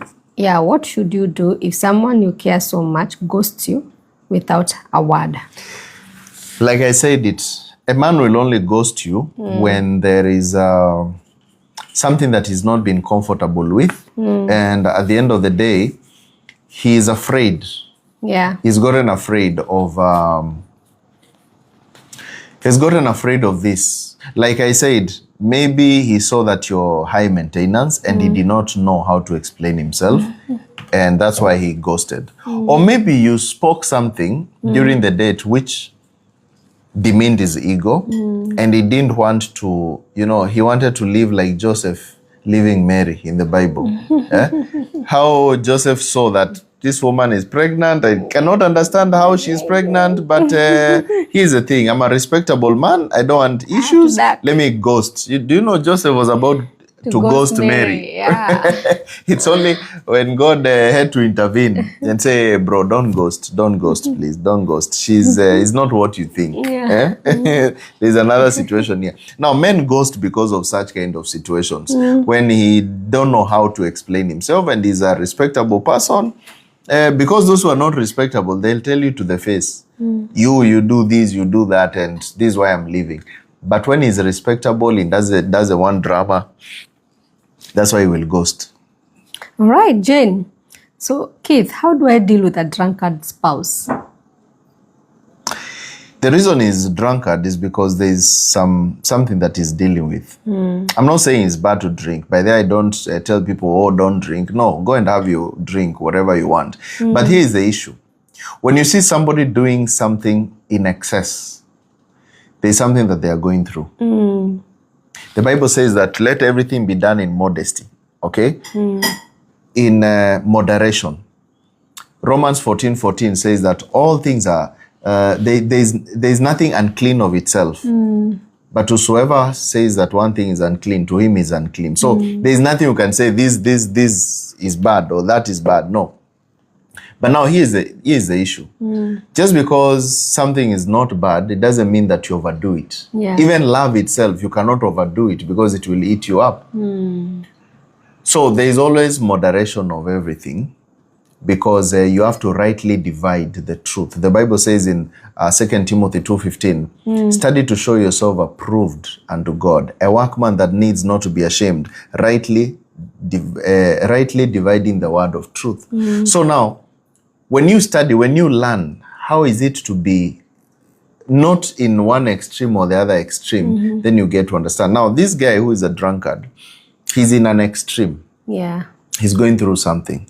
So when you make him comfortable to share out his situation, and you become a beacon of hope for him, you talk to him, instead of just, the more you shout and you tell him, you have been drinking all our school fees for children, the more he will get depressed and go and drink more.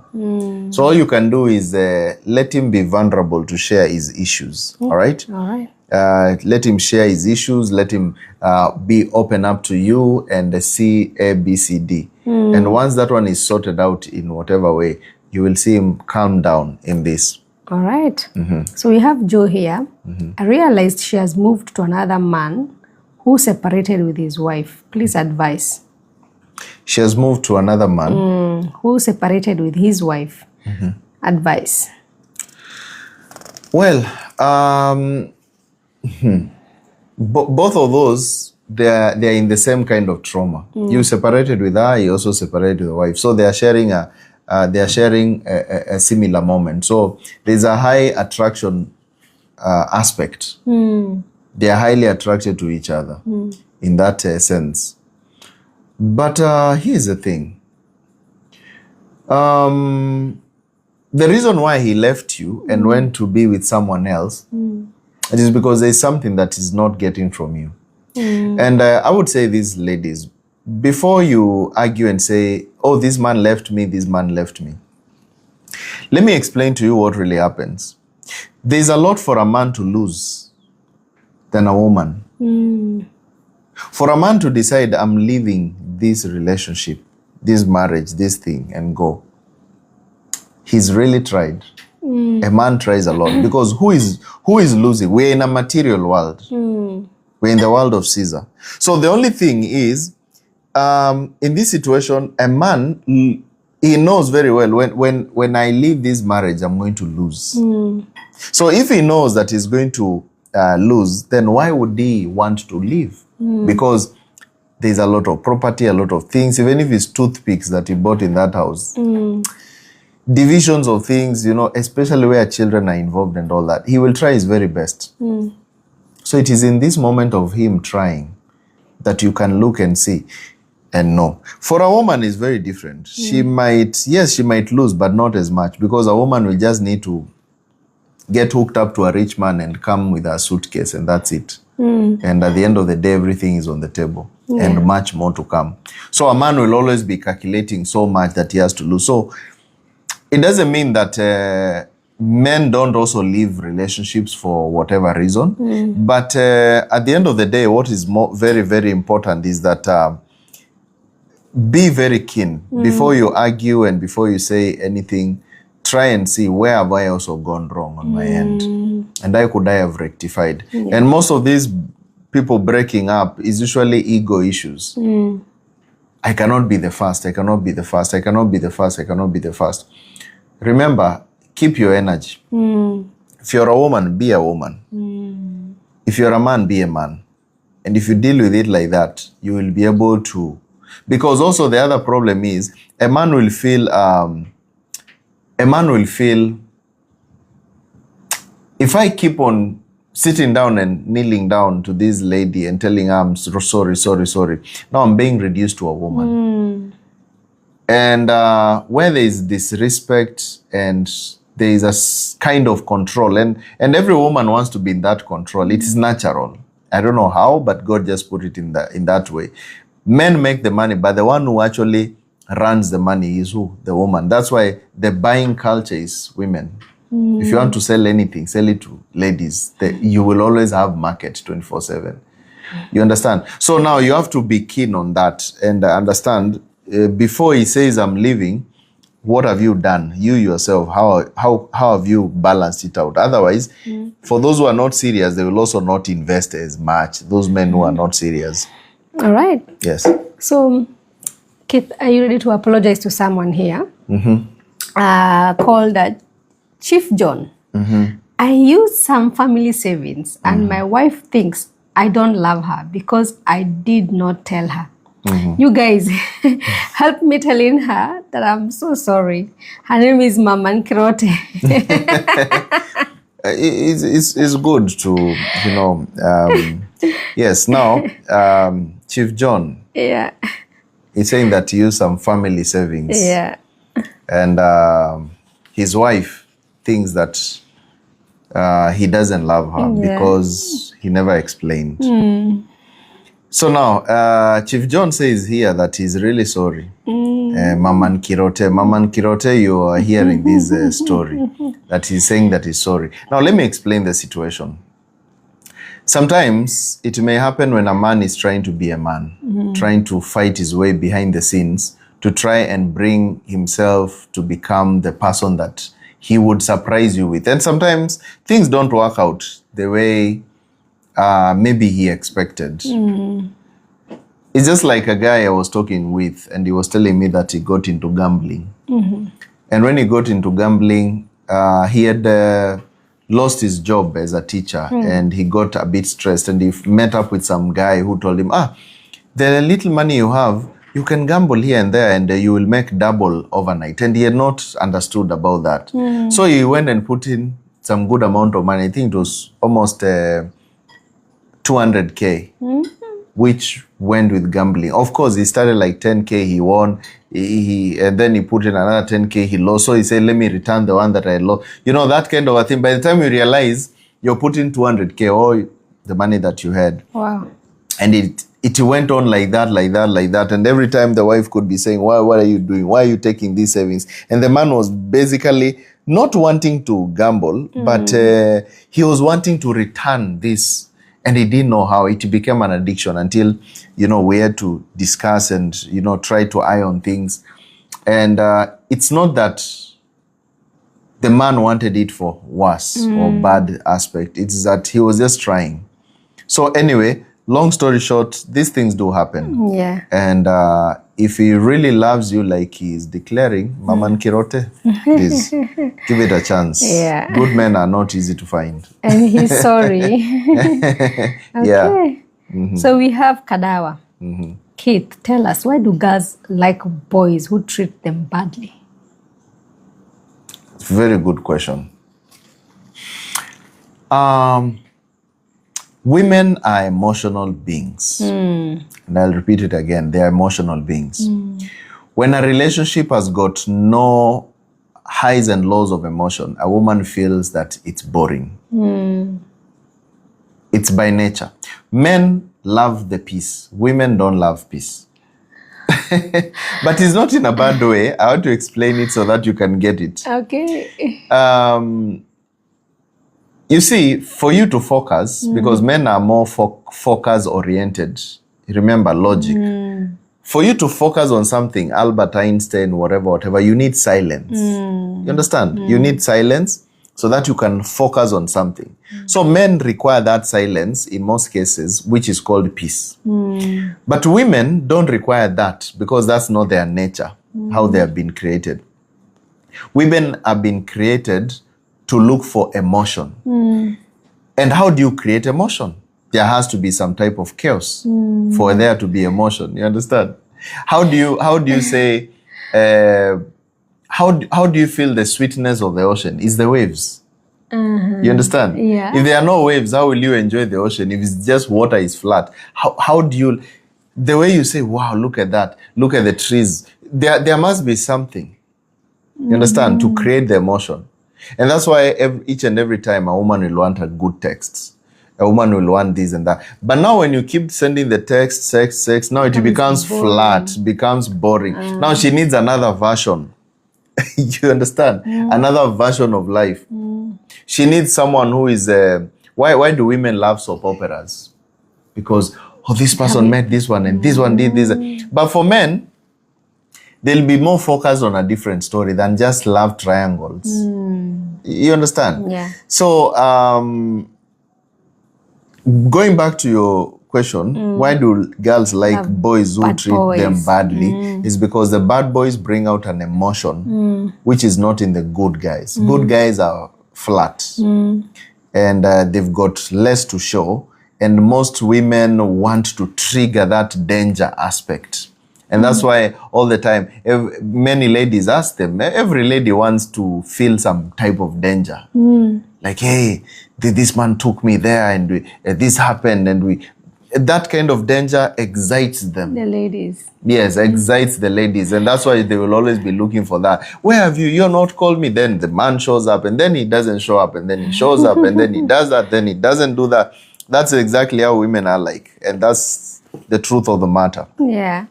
Okay, so Keith, what do? I dated this guy, and after sleeping with him, he tells me he has a family. Well, it's good at least he told you the truth, because others will not tell you the truth. You will discover on the day that something major has happened is when you discover he has another second family. In this sense now, most men will do that when probably he didn't want to lose you. He thought, if I will tell you the truth, with the way I've heard you, you might go away from me. But I don't want to tell you the truth. So let me beat around the bush for a little while. And then now from there, we will see how things work out. That's one of the things that men do. But another way that you need to understand is that if he has told you this, then you have to discuss with him and tell him now what's the way forward. Because, and not tell him what's the way forward as if you're waiting for him to tell you, now I'll marry you. When you put it like that, then it will not happen, or it will happen out of compulsion. And the worst thing is to get married to someone who has been pushed. Who has been pushed. All you need to do is just ask yourself, am I ready for this? Or am I ready to go out? Well, it has happened, it has happened. So now, do I stay or do I go? So if you decide to go, then you live out in a humble way. If you decide to stay, then you find a way to, talk to him and let him make it, public in some way. I'm not saying public that he goes to announce on Facebook, but I'm saying public in a way that you're not hidden. That you're brought into the open when it comes to family and all that. And at the end of the day, it becomes something that you're also sure about, not behind the scenes. Okay. Yes. Keith, what's your biggest life lesson? This one is posed to me, yeah? Yeah. What's my biggest life lesson? What's your biggest life lesson, Keith? My biggest life lesson which I've learned is that people don't want the truth. I think people want what they want. And if you have to introduce truth to people, give it in bits. And those who actually want truth, they know what is truth. Everybody knows what is true. But truth is hurting. And people don't want to be hurt. And truth has no conformity, but people want conformity. Everybody knows, I don't want to be alone in this. And that's why you see, when people start doing something, if somebody asked a question here and nobody raised their hand, even though you know it, you would probably not raise your hand. But if everybody raised their hand, even if you don't know what they're asking, you'll probably raise your hand. Because people like conformity. So what I've learned with life is that people know what to do, but they don't like to do it because they are afraid of others. And those who become great men and women are those who get out of conformity. Like I always say, Romans 12 verse 2. Do not be conformed to the patterns of this world, but be ye transformed by the renewing of your mind. The moment you don't conform, the moment you become someone different and you become a great man or a woman. That's the biggest lessons I've learned. Okay. So Conra, Keith, Yes. talk about dark empath amongst friends. Dark empath. Now, I don't want to get deeper into the empaths and stuff like that for now, because that's a very wide and deeper topic. But I would say there are many, many, many characteristics of people. And empaths are people who generally have a likable character. But then now there are also types of that. Likable, but then they go way deeper into other situations. And I think for this one, give me time, I do maybe a full teaching on that, because it's deeper and it's something that you cannot explain in one sentence. Some people might not get the sense. Okay. So let me avoid that for now. Okay. So Keith, Kwambi is asking, how can you bring back the lost love as a woman? Now, the lost love. I think what you need to do in this sense, if you have been in love with someone and maybe you parted ways and went your way, first, don't discuss with the man. Don't discuss with the man in the angle of the old lost love. If you want to win him, talk about something new, a new experience, a new thing. And don't bring it as if I'm coming now for a relationship. No. Before a man gets into a relationship, he calculates a lot of things. Men might, casual life and all that without commitments, they're okay. Do you know, marriage has very little to offer a man. And that's why men are always afraid of it. Because before a man really commits into a relationship, he has to be sure of responsibilities and how am I going to deal with this lady. You understand? So when you want to bring in lost love, and when you talk about lost love, love can never be lost, number one. In short, you're saying, how can I be in a relationship with a man who I once loved or who, took care of me at some point, and now you want him to take care of you again. So now, here in this sense, for a man to recommit himself, there must be a new aspect. Remember, men are logical. So he's looking at things in a sense that I know you. So he must feel that you are a new you. But you cannot come with the old picture. It will not work. Become a new you. Become a different person, hearted in a certain way. And then now you start you start as if it's a total catching up. You see that kind of thing whereby people say, oh, hi, it's been a while, how are you doing? And you started very neutral, whereby don't start and don't explain things of the past. Even if you guys will talk about the past, but talk about it as if we were jokers, we were funny, we never knew what we were doing. But anyway, we're just catching up for all time's sake. That way you can revive some lost love to some point. All right. So, Keith, how can I know that a lustful man is changing? A lustful man is changing. How to know a lustful man is changing? Well, this is a tricky one because once a man has become lustful, especially in your end, he might not be trusting you. And once he takes you for granted, once a man takes you for granted, going back again to that kind of a person who will trust you and take you seriously might not be easy. He may be serious with someone else, but probably may not be serious with you. if he has cheated on you or taken you for granted, unless there is a serious reason why it had to happen and he wasn't that character. You see, there are men who will wake up and cheat. And it wasn't their character. They were pushed to the wall. You understand? Yeah. But if it is his character, he's used to this, then maybe he just gotten out of the cocoon. So it may be hard to say this man is going to change or is not going to change. It will depend with the situation. So for that one, I can put it that way. Okay.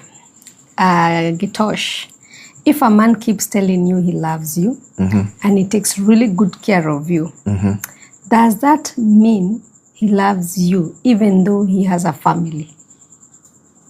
If a man tells you he loves you and takes care of you, and says he loves you, does that mean he loves you even though he has a family? Having a family is not an issue for a man, because a man can love 1,000 women the same way without any bias. Because it's about logic, it's not about emotion. Emotion is attachment to this or attachment to that. And men, I told you how they show love is by provision. It's not by emotion. Because men by nature, they are not emotional. They are natural givers. So where they give is where they love. So if a man is giving 2 cups here and 2 cups there, 2 plates here and 2 plates there, then he's showing the love equally. Now, the only problem is, let's say you're married to a man and he's also married to someone else, but then he gives more here and gives less here. Then that man is biased. He probably doesn't give you. He doesn't love you as much. Because a man who loves you as much will be very neutral and equal in both sides. Because that's how men show love, by giving. You understand? So you can be able to tell who he loves more by who he gives more. You understand? Yeah. Remember the story of, was it Jacob and Rebecca and Leah? Was it Rebecca and Leah? Something like that. I don't remember. It's Rebecca or Rachel.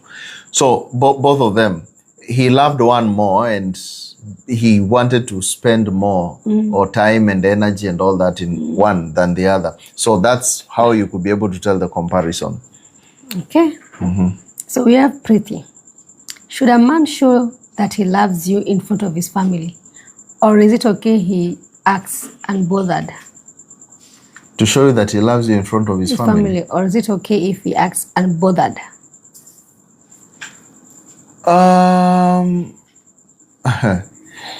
His family, this is PDAs, public display of affection. Most men, well, I would say serious men would not, they don't like shows, especially where they're in-laws. Where they're in-laws, they kind of feel like there's a huge respect between a man and in-laws. You see the way you can be so close to mother-in-law, a mother-in-law, it will be very different for a man to be close to a father-in-law. You understand? Yeah. There is that kind of tension, respect. But for a lady, will not be having that tension, respect. You would even become like girls together, catching up, hey, this. It's very different. So now, when it becomes public display of affection, unless it's people from the Western world, I think those ones have no issue with the culture. But here in Africa, well, maybe a bit difficult. Okay. Yeah, so just go with the flow. Don't push the man to start, kissing you in the rain in their village. It may not work. It may be an issue. He may be feeling like, sinking. All right. So, Susie, what of a guy who never shares photos of his projects, like his constructions, and yet he claims he's building it for your family? He doesn't trust you. That's why he will not show you anything. The reason a man will not show you what he's doing, he's got a fear aspect, because even the way you're asking the question, it basically means you're so interested with his properties. And he knows it already, so he wouldn't do it, show you, because he knows that he might die early. Okay. If you know what you know. Riri. Yes. We have someone called Riri. Can a man show you care and still doesn't love you? Absolutely. A man will show you care and doesn't love you because men are wired towards caring for women, and not always because they're intimate. It can happen generally. He can care for you. Even when you guys are fighting, he will still pay your bills, he'll still do this and that, as long as you've not pricked his ego. The only places where a man draws the line is the moment you show him that you're worthless. That's the thing. But if you're just arguing on normal things, well, he may still care for you. You know, you don't speak, but he still does you good.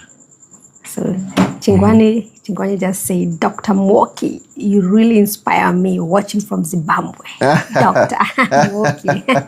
I had to say it. Love doctor. Okay, so Okay, we thank have Kambi. Is there true love in Campus? That's from YouTube. Yes, to some point. To some point is there. Remember, in Campus is when now people are starting to experience the first kind of love. You've just cleared high school. In high school, most people are told, do not fall in love here. You know, they are banned. But now you've just reached Campus, whereby now you can love whoever you want and hold hands before the lecturer, and you won't say anything. So that's the moment that people actually start falling in love. But now the problem with is that as you go to second year, third year, you start discovering that there are more beautiful people out there. There are more situations out there. You start discovering there are old men who have got money, and you're looking for the stronger man.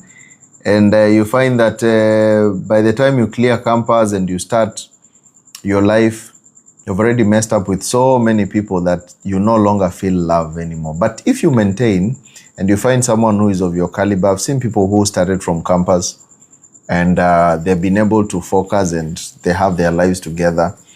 And it works out. So yes, there is love. You can find someone in Campus and fall in love and it be for, you know, forever kind of a thing.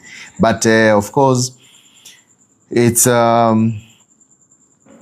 an easy thing with all the influence. It's not an easy thing. With the influence and all that, it requires a lot of soul searching. Yes. Okay. So Keith, what of a man who lies a lot, asks you for money, and claims to love you but never refunds your money? I think that man, he's there for the money that you have. Probably here you are the man in this sense. Because even from the look of things, he doesn't have what you've got. And he may feel, especially a man who is doing this, is trying to bring his ego up. In what way? He's trying to show you that I'm the man, you can't do anything. That aspect.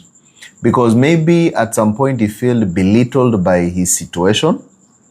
His own situation could be belittling him. So he feels that I don't have much, so I have no say in this relationship. Especially if you have ever tried to bring it in a way that he feels that, hey, you know, I'm the one who makes more. Or maybe his boys, or maybe situations, or maybe the community, or maybe the church, or maybe someone has shown him that, hey, you've got nothing, and your woman is the one who is on top. It doesn't have to be you. That could make him behave in a certain way. Secondly, there are men who just came there because of the money. So, and when they see you love them so much and you've got the money, and well, he didn't love you in the first place, he might do that because that's exactly why he came. Those are situations which you can find on the table. So Lozemi said, mimi kupea mwanaume hata 10 bob, lazima chief na sub-chief wakuwe witness. In translation, that one is saying that for me to give a man even 10 bob, I have to make sure the chief and the sub-chief are there. Yeah. But you understand, giving is an act of love. Yeah. Let me tell you, some ladies will say, I can never give a man anything. Well, Let me tell you, not all men are good, not all women are good. True. And likewise, the opposite is true. But Very if you have that aspect of, I can never do anything for the man, or I can never do anything for this guy who I love, high probability, and you will be only finding people who will use you. They will use you and take use of you because they have already understood your character. Remember, men are very logical. They will understand your plans way ahead. If you are not there to be compatible, then they will take advantage of you. By the time you realize you're way used, worn out, by the time now you're looking for the real love. And remember, the expiry date comes with age, especially when ladies are starting to older up. There is that expiry aspect. So when that one is coming in, and now you're already used to this, and now nobody wants you, then that's the time you realize that it was very important not to take advantage of anyone. True. Yes. All right. So, Resh, my husband has a side chick, and he's spending more time with her. Keith, help me. What should I do? The reason he's got a side chick is because there's something you're not doing on the side. That's why he goes to the side to find someone else. There's something he's not doing on the side. Yes. There's the reason why somebody will go for an option is because option one is not working. So all you need to do is first ask yourself, what am I doing in option one? You have the full package. He's there in your house. You're the woman. You're the goat wife. Let me use that word. The GOT. But then there is something that he's not getting on the end. Or maybe this relationship was started based on lies. Both of you are lying. And you have reached a point whereby instead of rectifying the lie which was there, either on his end or on your end, you see, it could be both ways. You know very well that both of you entered into this by lies. Like, for example, you just met in a club and one got pregnant and you found yourself, both of you are here and you just say, let's continue. But then you never worked on this love. You understand? Yeah. But now he has found someone that he feels love. You understand? Because you guys never worked on the love. And maybe both of you were looking at situation. What would people say if we talk about this? Could we? And you never worked on it. That could be a situation. Because not all time people cheat because the other person is bad. It's because maybe one end there was a problem, but then you guys never rectified, or maybe both of you had an issue that you never argued or rectified that.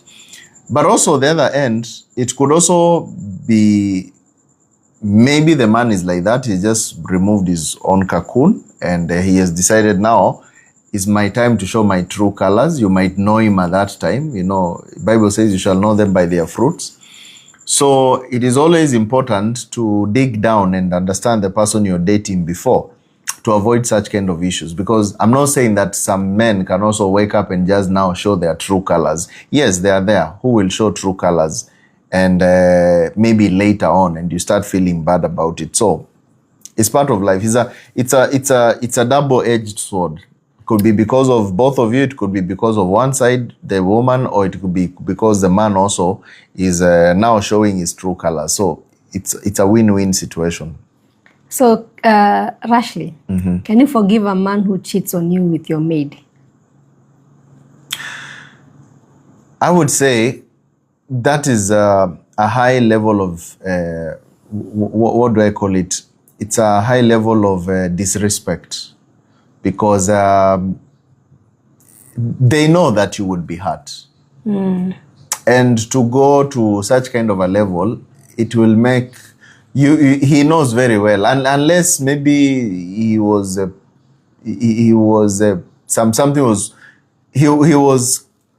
in a situation whereby you cannot explain, like those people who are, who are dragged in some way. Unless it is such kind of situation, then it must be very intentional.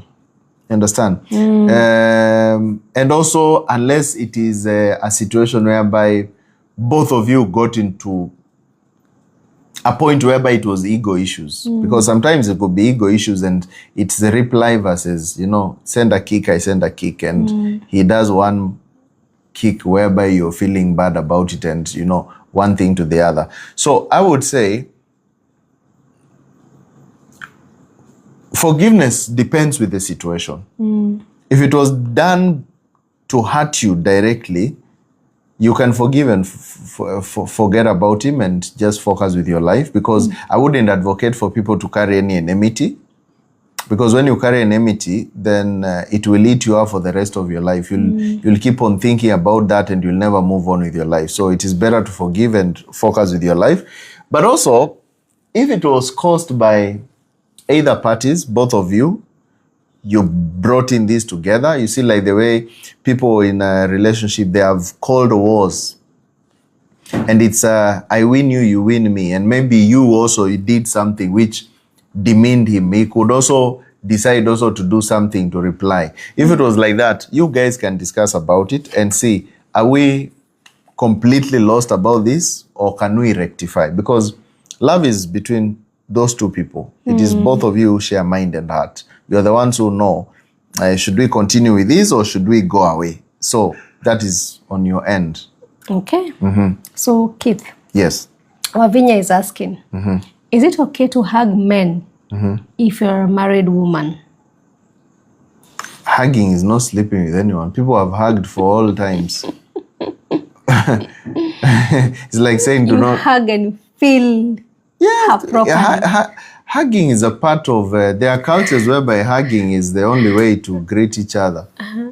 There's even what we call a French kiss. It's a culture whereby you kiss someone on the forehead. Now, does it mean that you're in love with all those people you have kissed on the forehead since you were born? No, it's just a culture. So, but if it is done with other intentions, that's where the issue is. Okay. Starshine. How do I submit to a man who does nothing to make me happy? Goes days without communication sometimes. Man who does not make you happy. No, you need to ask yourself, what is happiness according to you? What is happiness according to you? Because if happiness is a man to text you, chase you, maybe call you all the time, bring you flowers. You see, there can be so many types of happiness. How happy would you want to be? And that's why I tell people, before you get into a relationship, discuss. What's your love language? What's my love language? Let's agree. Okay, this is the thing, this is the thing. And like I said, when men settle down in a relationship, all they focus on is peace and growth. Silence, peace, and growth. When a woman settles in a relationship, all that she wants is definitely more and more emotion. There's no way a woman is going to stay and just be satisfied where emotion is not rumbled. So maybe she may be saying this on an angle of, he doesn't rumble my emotions. And remember, once a man settles in a relationship, most men forget that part. He will chase after you, call you, send good morning, good night text when the relationship is new. But now once he settles, men also settle their mind. They're like, this is my wife, this is my woman. Now let me focus on business. Sometimes men do like that. And then a lady will not understand that this guy, he loves you to a point that now he's settled, he's thinking about business and other things because you are there, you're not going anywhere, and he cares about you and he provides. But now women want more than just provision. They want the rumbling of emotions. So when it is like that, you need to ask, if he doesn't satisfy me, he doesn't, make me happy.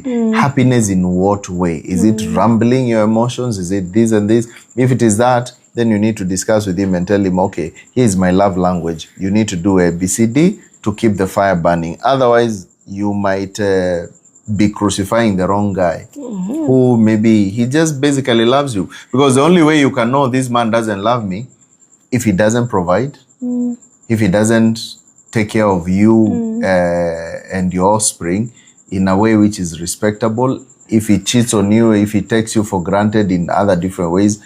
But if he's just composed, well, you may be looking at it differently. Okay. Yes. So Nora, is it bad to support a guy when you are in a long-distance relationship? Well, love is about giving. Love is giving. And if love is about giving, you have to ask yourself a simple question. What am I giving on my end? All right? What am I giving on my end? Because if you're not giving anything on your end, You see, people will say, I need a man who will buy me a car, buy me a house, build me this, buy me this, do me that, do me that. But when you ask on the other end, and what do you do? What do you bring on the table? Because it can be one way. And they should not say we are the table. I am the table aspect. Let me tell you, there's no way anything which is one-sided. Go drive a car. Carol, you've got a car. Yeah. Drive it on one side. There is one side is flat, the other one there is air. Yeah. On the tires. That car cannot really go far. Within no time, it will fall. Relationship is like that. There has to be balance. If one person is giving too much, they might give at first because, well, there is that energy and all that. But when the giving is on one side, but there is no reciprocity, it will not work. It's like drink water so much and you don't go and pee the water. You will burst. It just works like that. You understand? So now, let me tell you what men want from a woman, especially when it comes to provision. A man will provide everything. Give this. But when he asks, what do you bring to the table? A man wants a woman who can take care of his seed. A woman with character. Men don't want money from you. They don't want money. They don't want all these things because they can provide. A man wants, number one, a peaceful woman who will give him peace to be able to look for the money to give you. You understand? Peace. Because there's no way a man is going to make money where there is no peace. Because peace comes with focus, comes with concentration, comes with clarity. So he wants peace of mind. That's number one. To look for money to give you. Secondly, a man needs a woman who's got a good character to raise his seed. There's no way that a man is going to look at this woman who's got no morals, no character, no nothing. Someone who just loves themselves and never loves anyone else. And to have that character, those genes to be passed into his offspring, a man will be like, no, this is not what I'm, because I don't want my children to have this kind of character, He would want something which is focused, disciplined, not a Jezebel kind of aspect. Understand? And this is what men say when they say, what do you bring? What do you bring on your end? You should bring the character. If you have a good character, then all men will be chasing you like no man's business. And that's why you hear, this is a clean lady. Have you ever heard, this is a clean lady? It just means, not because she hasn't slept with people. A clean, good lady, ripe for marriage or ripe for whatever, she's got the character that every man wants. She's a modest woman. She's a Proverbs 31 woman, what we call the virtuous woman. She knows what she wants. And those are the genes, characters, which will be passed to the offspring of this guy. Okay. So we have Salime. Yes. I have a guy who is not providing. Because he was hurt in his previous relationship. Sorry? I have a guy who is not providing because he was hurt in his previous relationship. All right. This is a guy who is dealing with trauma. He hasn't yet healed from the traumas. So what you need to do is you need to make him comfortable to heal first from his traumas and from what has been eating him up over the past times.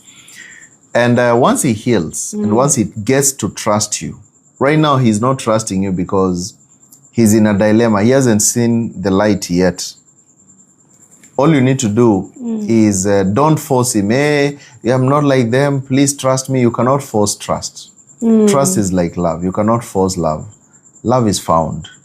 Trust also is achieved. And it takes time. These are things which will take time. And they will take moments. The moment somebody can trust you is when there is trouble. The moment somebody can love you is when they are in a dilemma of a situation. That's the moment you can say, for sure, this person loves me. The way they did while I was. You understand? Those are moments where love is measured. And you're able to say, for sure, this person loves me. For sure, this person, I can trust them.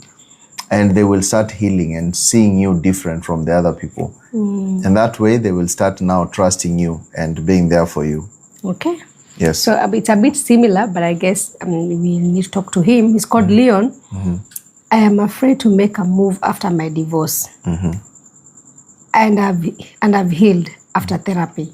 Please help me. I am turning 42 years. Leon. So Leon, this must be a guy. You're afraid to make a move after divorce. And I have healed after therapy. Yes. Please help me. I'm turning 42. Now, number one, Leon, what you need to do is don't rush into relationships and say, oh, I want to get married. Find your purpose. Focus on your purpose. Remember, life begins at 40. You're just turned 40. You're 42. It's about time now you're starting your purpose to find what's my reason for living. And along the way, be open-minded. Because when you focus on your purpose, you're going to find the right woman. When you focus on finding the right woman, you're going to find the wrong woman. And she will lead you to the same ditch because you're going to be looking at her in the lens of what was there before. Remember, you still have the picture in as much as you say you've healed. So find your passion. Do the things that you love, the things that you care about. Be passionate about life. And the right kind of person is going to read your passion because they're also going to be passionate like you. And you guys are going to match automatically without anything else added on top when you are passionate about life. But when you focus and you say that I'm going to look for a woman or someone to live with, you might end up finding someone who is not there. Like I always said, don't find someone that you can live with. Find someone you can't live without. All right?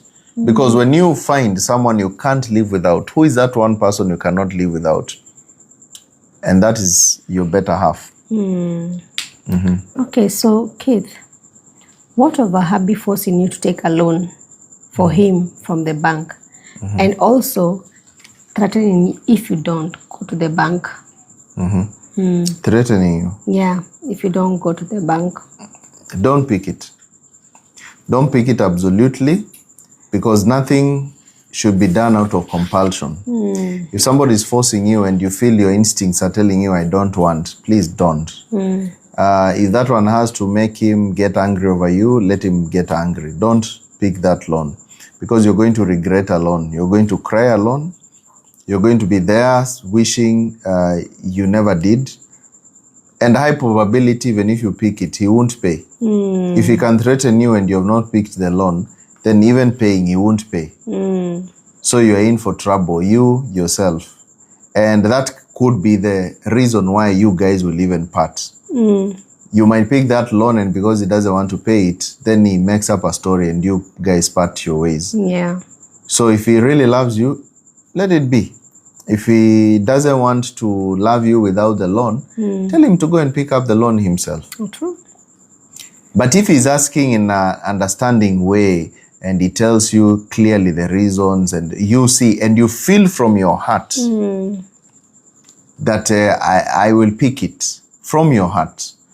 Remember, the language of God is emotion. The language of God is emotion. So if you feel an emotion which is telling you no, then trust that emotion and go with it. Okay. Yes. So, Keith, I'm in a distant relationship, but when I call her on video call, sometimes she hides, like, put her camera facing away. And, okay. You're in a long-distance relationship. I'm in a distant relationship, but when I call her on video call, sometimes she put her camera away from me. Even I have to force her to come on the camera, to the camera. Well, here there's two sides of the coin. There are people who don't like videos all the time. That could be one side. There are people who don't like video a lot. And maybe she feels shy, maybe she needs to prepare, maybe she doesn't want you to see her looking bad. That could be one side, all right? The other side could be that she's playing with your mind. Because she doesn't want you to see maybe another angle of her. That could be another side. So you may not crucify her and say that she's a wrong person. It depends. Is it that she does this all the time? If she does it sometimes, or maybe when she's at work, or maybe in situations like that, you see, there are people who will tell you, please put video call, and you're at work with bosses and other people, and if you don't do, then they become like, you're the bad person, you don't love me because you don't video call me in the office. Now, that's a bit childish. But if this is a continuous character, whether in good moments or bad moments, then she's hiding something from you. Okay. And it might not be the best thing. Okay. So, Keith, is marrying ladies is marrying ladies raised by grandparents? Okay. Every person deserves love. And they can love equally. It doesn't matter they are raised by who, they are raised by stepfathers, stepmothers, grandparents, or who. If someone is ready to care and love, they can love and they can be whoever they want to be. The issue is, are you compatible? You can have people who are raised by both parents, everything is so crazily good, but then at the end of the day, nothing is working out. While another one has been raised in... It's just like there are people who say, you see, you can never fall in love on the first day. And you meet people who have met in, they met in a function day one and they fell in love, and even today they are still together and the love is blossoming. So it depends with the situation. And how you guys have been. So being raised by a grandmother is it's not an issue, because there are situations, all right? There are situations why they have to be raised by their grandparents. Maybe a parents died. That doesn't mean that they don't deserve love. They deserve love and they're there, all right? So that's okay. So we have Lily. What do I need to know about a man who claims his wife left? How can I know the truth? Claims the wife left. It depends, left on what angle. Because you see, leaving is not just physical exit. There's an aspect of mind.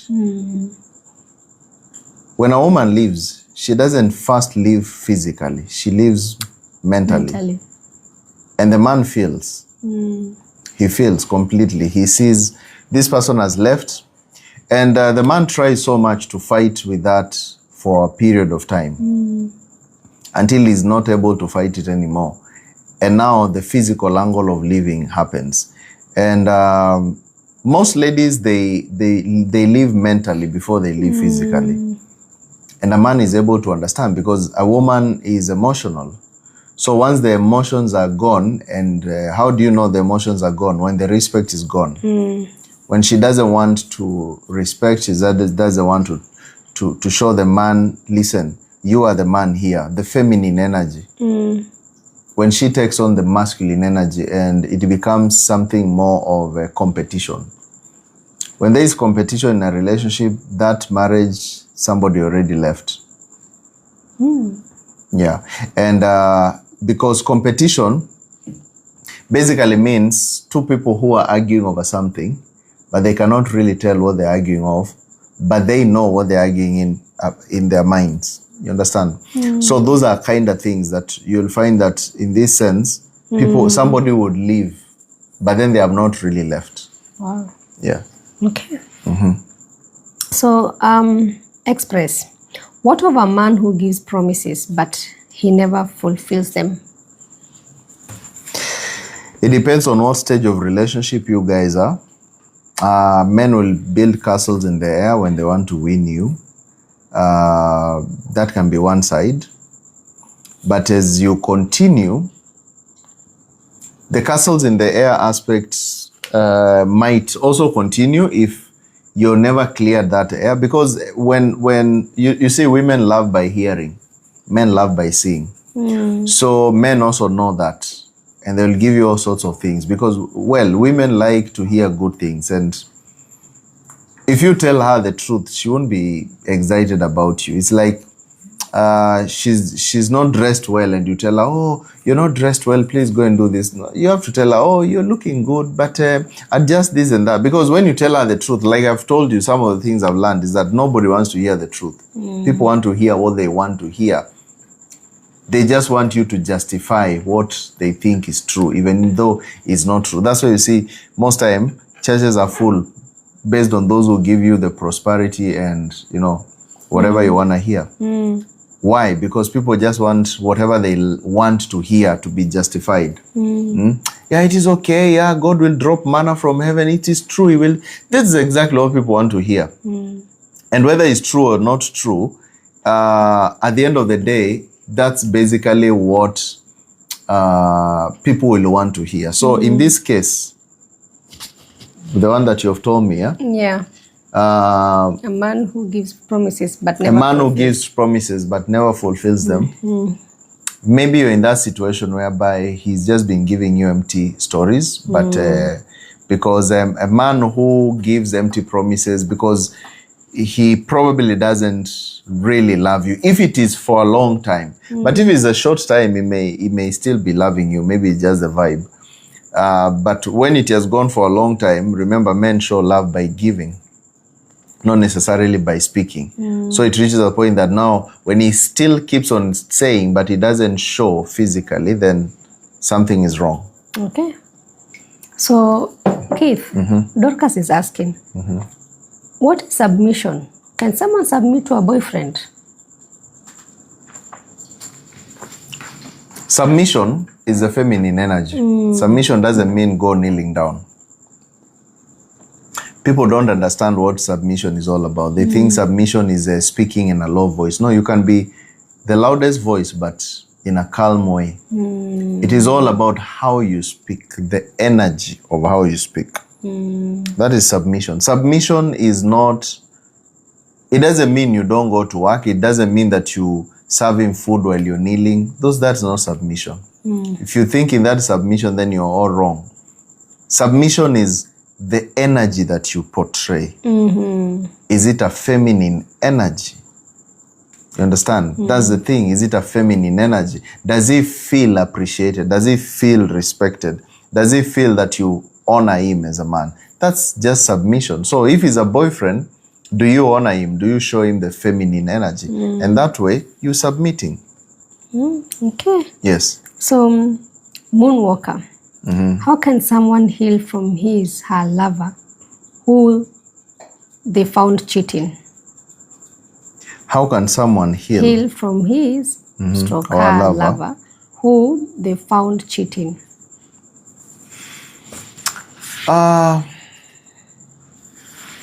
Well,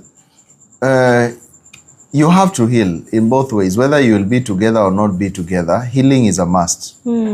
Because if you don't heal, then you will never go on with your life. It will be very difficult for you to move on with your life. So, healing first is rediscovering yourself, loving yourself. That's one side of healing.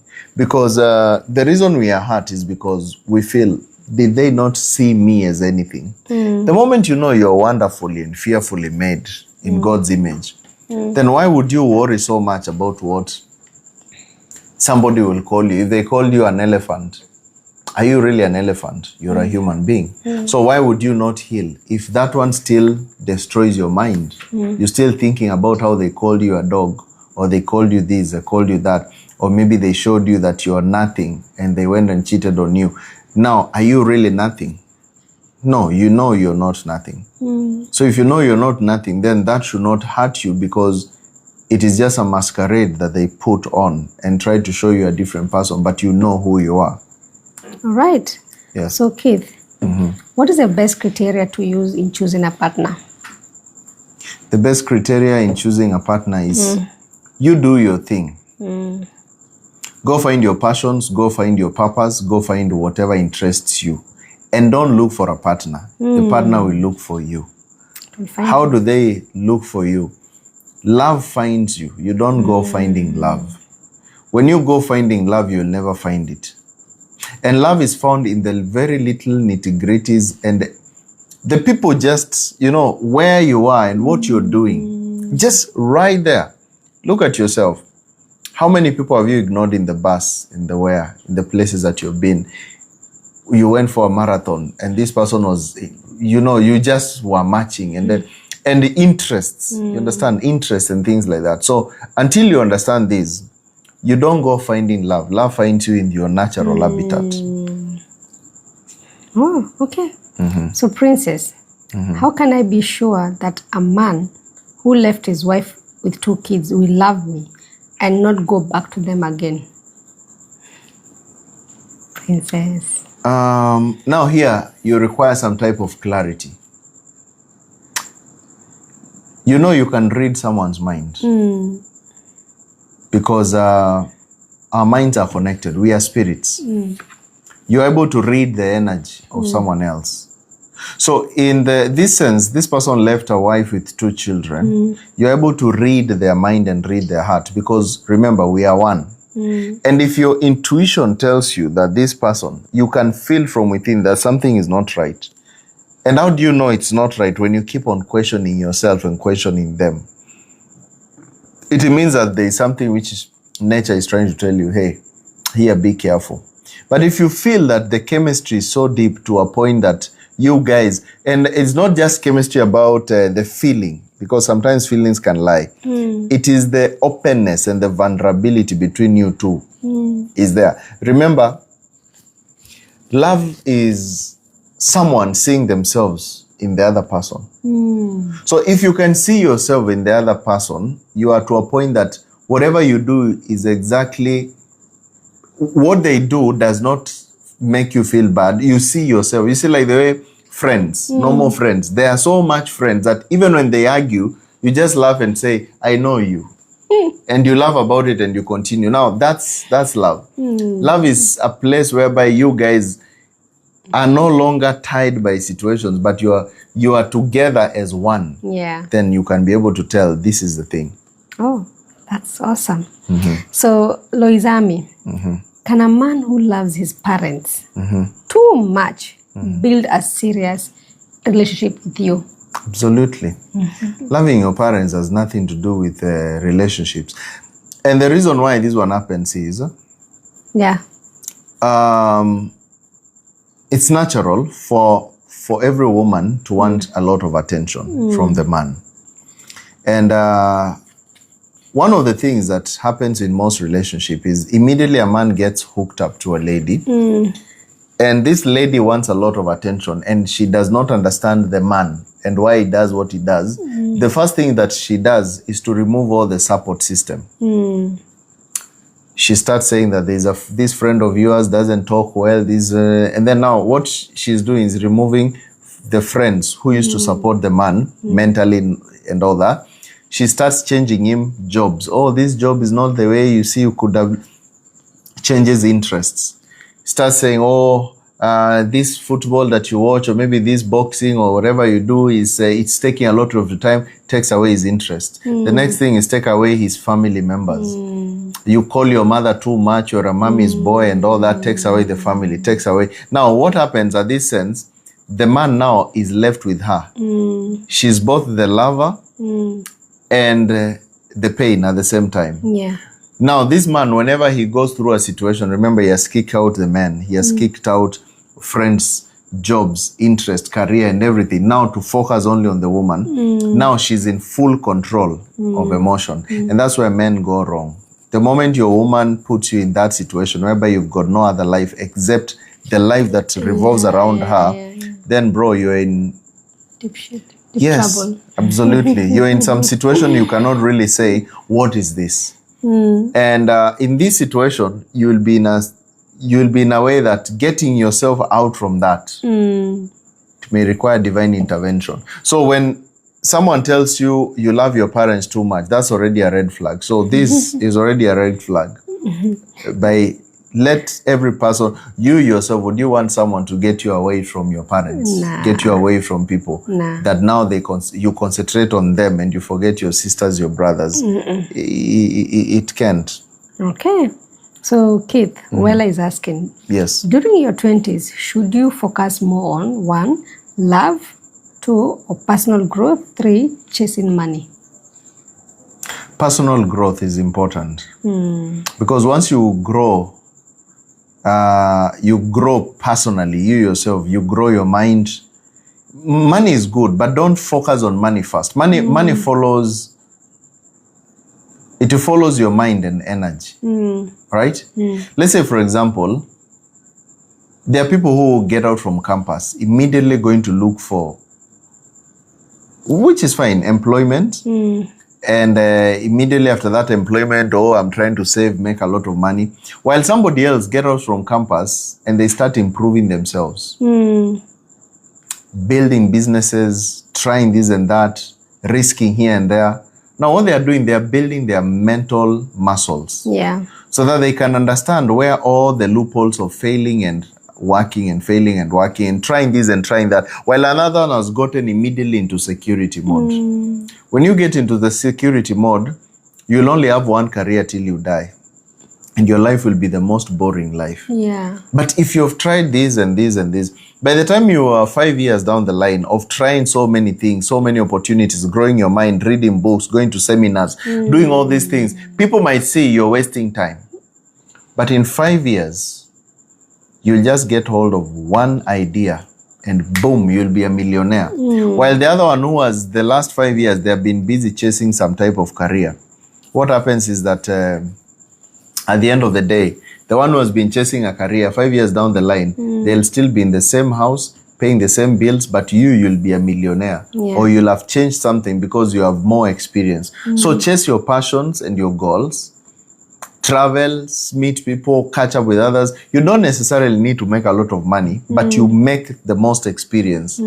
Connect yourself with people. Now, when money will come, it will come in lump sums. It will not just come in the small dots that were there before. Okay.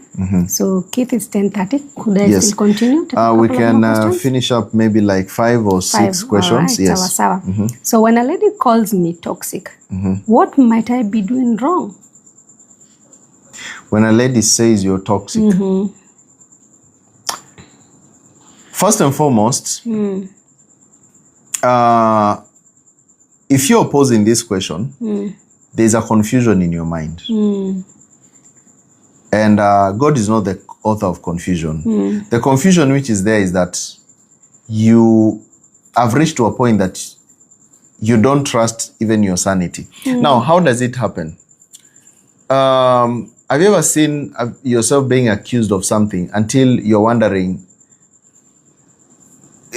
until you start thinking that you have done whatever thing that you're being accused, but you cannot really see what actually, I think I just did it. Now, there are people who know how to gaslight to a point that you look at yourself and you start questioning your sanity. You start questioning, but I know deep down I've done what I'm supposed to do, but until you start saying, maybe there are ways. No, let me tell you, trust your instincts, trust yourself. If you cannot trust yourself, then you're not trusting God. The Bible says put all your trust in God. And putting your trust in God, it basically means put your trust in your own mind, because God is the mind, God is the consciousness, is the awareness of being. If you're putting your trust in men, then you shall be cursed. And what is cursed? Nothing will ever work on you. When you hear somebody is cursed, it doesn't mean that some lady was going around the house with some old calabashes. No, it basically means nothing is going to work for you if you put your trust in what people say, the 5 senses. Put your trust in your mind. So when somebody says you're toxic, ask yourself, according to how you understand yourself, am I toxic? Am I toxic? Speak this to yourself, because no man can ever lie to himself. See the toxicity in you. If it is there, balance it out. If it is not there, then understand that people's opinions are just their opinions, because what you like is not what they like. And, things like that. Okay. So we have Casey. Yes. I have this lady who I don't really understand if it is pretense or real, because she's too good to be true. I keep on hurting her and she forgives me. She's too mature. I think here you've got the problem. The problem is you. You see people who have been in bad relationships, when they get the good one, they even worried, like, how can you be good? Are you so good to me, Bana? There are people who look at, this person has been so good. How? So here you're the one who needs healing, Casey. You need serious healing because you know very well she's mature. She's treating you well. She's there for you. She's forgiving. Why should you take someone for granted? Here it means that you may end up regretting to some point, because good people are also hard to find. Also, you might end up wasting a lot of your time and energy, and you might create something which you may think that the world will always favor you on one side, and maybe it may not favor you in the future. And maybe she might hold on for a while until when she cannot hold anymore and goes away. Okay. Yes, when she goes away, then now you don't know what to do. Yes, you might not get someone like that. So I think you remember the story of Moses. I think he continues saying, I found her on the media. We are now together. We love each other, but we fight often for small things. Distant relationship. The guy with the video camera. Yeah. All right. Found on the media. We are now together. We love each other, but we fight often for small things. Fighting over small things, sometimes it's okay because, well, people may not agree on everything. But now, these are things that you need to discuss. When things are tough, when you guys are not in the same line, how are you going to be dealing with things? Like I always say that if you have to argue, don't argue in front of your children. Don't let the sun go down while you're still angry, unless it's necessary. You know, there are situations whereby it's very necessary for you to just sleep over it. All right? Where situations, you don't have to everything. But if it's small things, arguments, please clear them. Because if you don't clear them, tomorrow it will wake up like a beef. So when these small arguments are there, you need to have a way of dealing with those small arguments. Maybe going to the root of the matter and having no extra judgments and things like that. Okay, so how do I deal with a guy who works in the USA but doesn't send money, but is loving? Why do you need the money? If you have no reason for him sending you money, then you will not see the reason to send it. You see, love is not sending money. Ladies, you have to understand something here. When a man sends you money, it doesn't mean that he loves you. It doesn't mean that he loves you. Men send money for all sorts of reasons, just to sleep with you and waste your time. It doesn't mean that sending money, oh, this guy sends me money, he's so much in love. I don't know how ladies will get to understand this. And that's why most of them, they realize later, this guy was just, let's assume this Caro, for example. This man is a millionaire, right? He makes a lot of money in his company. He is a college girl who, for her, 10K is a lot of money, right? Yeah. Then this millionaire gives her 10K every month to sleep with her and waste her energy and her youth. Does this guy really feel anything for the 10K? It's just like pocket change, right? Yeah. So giving her 10K doesn't mean it's anything. It just means, well, I'll use you whenever I want to. And now this lady stays there stuck by this 10K thinking this guy loves me. But he's got a lot of money to waste, which he just gives like tips in bars and clubs. Guys, you need to understand clearly that someone giving you money is not a guarantee that they actually care about you.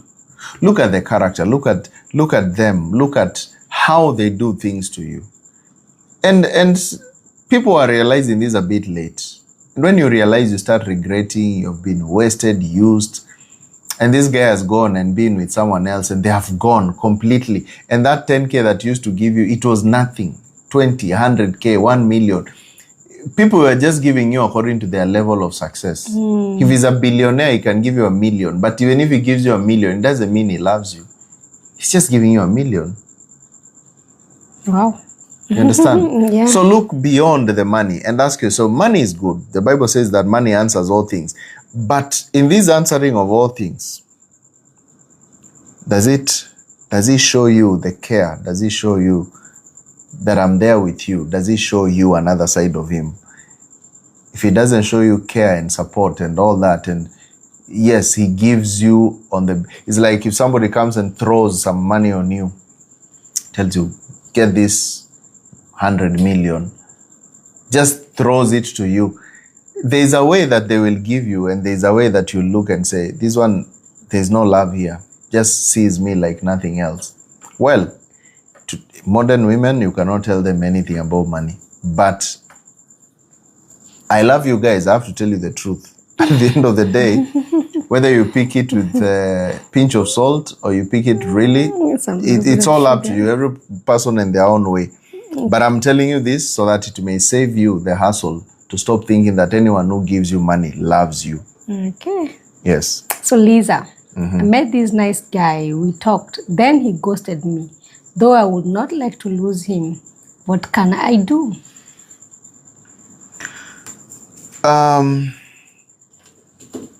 You met a good guy, he ghosted you, and you don't want to lose him. You have to go back to yourself first and ask yourself, where could have been the disconnect? Is there something you said which pricked up his ego? Because men will ghost you for very few reasons. Reason number one, during that date meetup, how was it like? Did you have so many demands immediately? Because the moment you start giving demands on the first date, will you afford me? Will you do this? Will you do this? The man feels like, I'm dating a burden. I don't want to get into this burden. If, apart from just demands, if also how you dressed on that day could also mean a lot. A man can see you online or maybe see you in a function and then calls you for a date and you come dressed in a certain way. He looks at you and says, this is not what I'm looking for. Number three, this man could have had maybe something, a past story that you're telling him, which made him realize, here I'm dealing on some dangerous side. Especially when you talked about your past life in a way that is not that good, expecting that you will just laugh about it and all that. There are people who might feel that offensive. If maybe you guys have not stayed for long. You see now when you have stayed for long and now you talk about maybe your past life in a joking manner and you've already gone away, you know, like your months in and things like that. That's okay. Because they have also seen another side of you. But now it's on the first day and you're starting to say how this and this happen. Hey, it would be like, hey, I don't think I'm bargaining for this. Also, it may be responsibilities. Maybe your kind of lifestyle does not meet his lifestyle.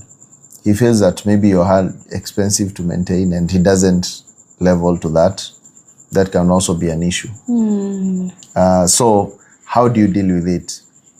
Find a way to just play around and call him for another date and try to be more of feminine energy. I told you, ladies, when you're going out with a man, don't speak so much. Let him lead the way. Yours is just to smile and say, hi, yo, yeah, and pose a question or two and smile and just give the feminine energy. When you give that, let the man pour out his heart. You know, men like to brag. Let him pour out his heart and what he does and all that. It doesn't bother you. For you on the first date, remember, he's the one leading the way. Don't lead the way. And trust you me, it will be very hard for him to ghost you. Okay. So we have Dim Guy. My first time to watch this, and it's very educative and informative. kudos, Carol and Keith. Thank you so much. Yeah. And then I'm not going to mention her name because she said don't mention my name. So he made me pregnant and traumatizes me. It's not his child. And now I had miscarriage. 2 years. Now he's back and wants me to give him a baby. Please advise. Okay, got you pregnant and traumatizes you. Yes. That the child is not his. Yes. And you had miscarriage 2 years now. You had miscarriage, sorry. She miscarried, yeah. Okay. He's now 2 years and he's back and wants me to give him a baby. Advice. Well, this is a tricky one because it could be in two ways. He has realized himself. You know, there are people who will realize themselves. But also he could be just coming in there because, well, he had a good time and he can always get away with it. So there are two sides of the coin. And here you have to follow your intuition. What does your spirit tell you? How do you feel? What's your gut feeling? Because your gut feeling will tell you everything, because your gut feeling is the God feeling. And God's language is emotion. If you feel that something is still telling you is the same old guy, please don't try. If you feel in your heart that he has changed and you can see it with character, then well, you can calculate about it. But my advice to you will be take time. Time always tells the truth. Time can tell the truth. Give yourself time. There is no hurry. Give yourself a year or 2 years. Tell him that if you really want this, let's give ourselves the next 1 year or 2 years. And in 2 years' time, I will definitely, adhere to what you're telling me. Or maybe in a year's time. So that within this time, it can be easy. All right? It can be easy. Wow. I don't know. These flies flying. What are those? Thank you for those aeroplanes. I don't know what they are, but thank you for them. So that's basically what you need to do. Yeah. You need to take time. When you take time with all that, you can be able to know.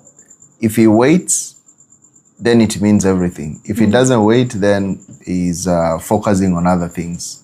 So that, I think, is very important. Yes. Yes. So, Sunny, he shows me love and cares about everything at home. We are married, but he's always late. I'm worried. He shows me love and care about everything at home. We are married, but he's always late. I'm worried. This is what we're talking about. Changing our man. Let him be. Coming back home late. It depends. Maybe he's just busy with work. And if he's busy with work and whatever he's doing, let him be. Yeah. If he's coming back late because of he's got situations that he's playing you or doing some, then maybe there you can discuss. Because remember, you cannot change someone's character. You can only discuss it with them so that they see the sense and see the way you are seeing it. You understand? So when you do this, when you discuss with him, let him get to know exactly why is this happening and how it makes you feel. So instead of you telling him, you always come late, tell him, I feel lonely when you're not here. That is keeping the feminine energy even as you argue. Tell him, I feel lonely when you're not here. I feel sad that you're always away from me. So now he will start feeling, okay, so you feel sad when I'm not here, and then he will see it from your perspective. But when you put in an argument angle, then it will have an issue with you. He may not now continue being the same person. All right? Okay. Maybe a few more questions. Just finish up this and maybe one or two, and then we all right. call it a day. So how do you deal with a narcissist? Narcissist first is to take time to get to help him heal, because narcissists, they are dealing with trauma. Deep down, great traumas. These are people who have grown in maybe hatred. People hated them. Maybe they took advantage of them, and they have learned to revenge in every person that they see. So most people we call narcissists, they have had their own dramas in life. So you need to understand what kind of dramas have they had, and in these dramas that they have had, how can I be able to help them out to understand? But there are other narcissists who are way too deep into the thing. So you just need to get out. Remember, you're not a healer of anyone. You can only show the way, but you cannot make them do a certain thing. So if they don't want, they are not cooperative about it, you just focus. Okay. So mastermind. Yeah. Can you correct your partner who sees no problem in her wrongdoings? The only way to correct someone like that is to make them understand your side of view. And there are people who you cannot make them understand or see your side of view. Why? Because they have already closed their minds from that. So in this sense, try and find a moment when you guys are happy. When you want to correct someone or when you want to make them understand a certain thing, don't talk to them when they are angry or when you are angry. You will not make any sentence. Find time when both of you are happy, you're laughing, you're having good time. You tell them, hey, my dear, you remember about this and this. It didn't really make me feel good. And I was asking if we can blah, blah, blah, blah. Even you yourself, your tone will be very nice during that time.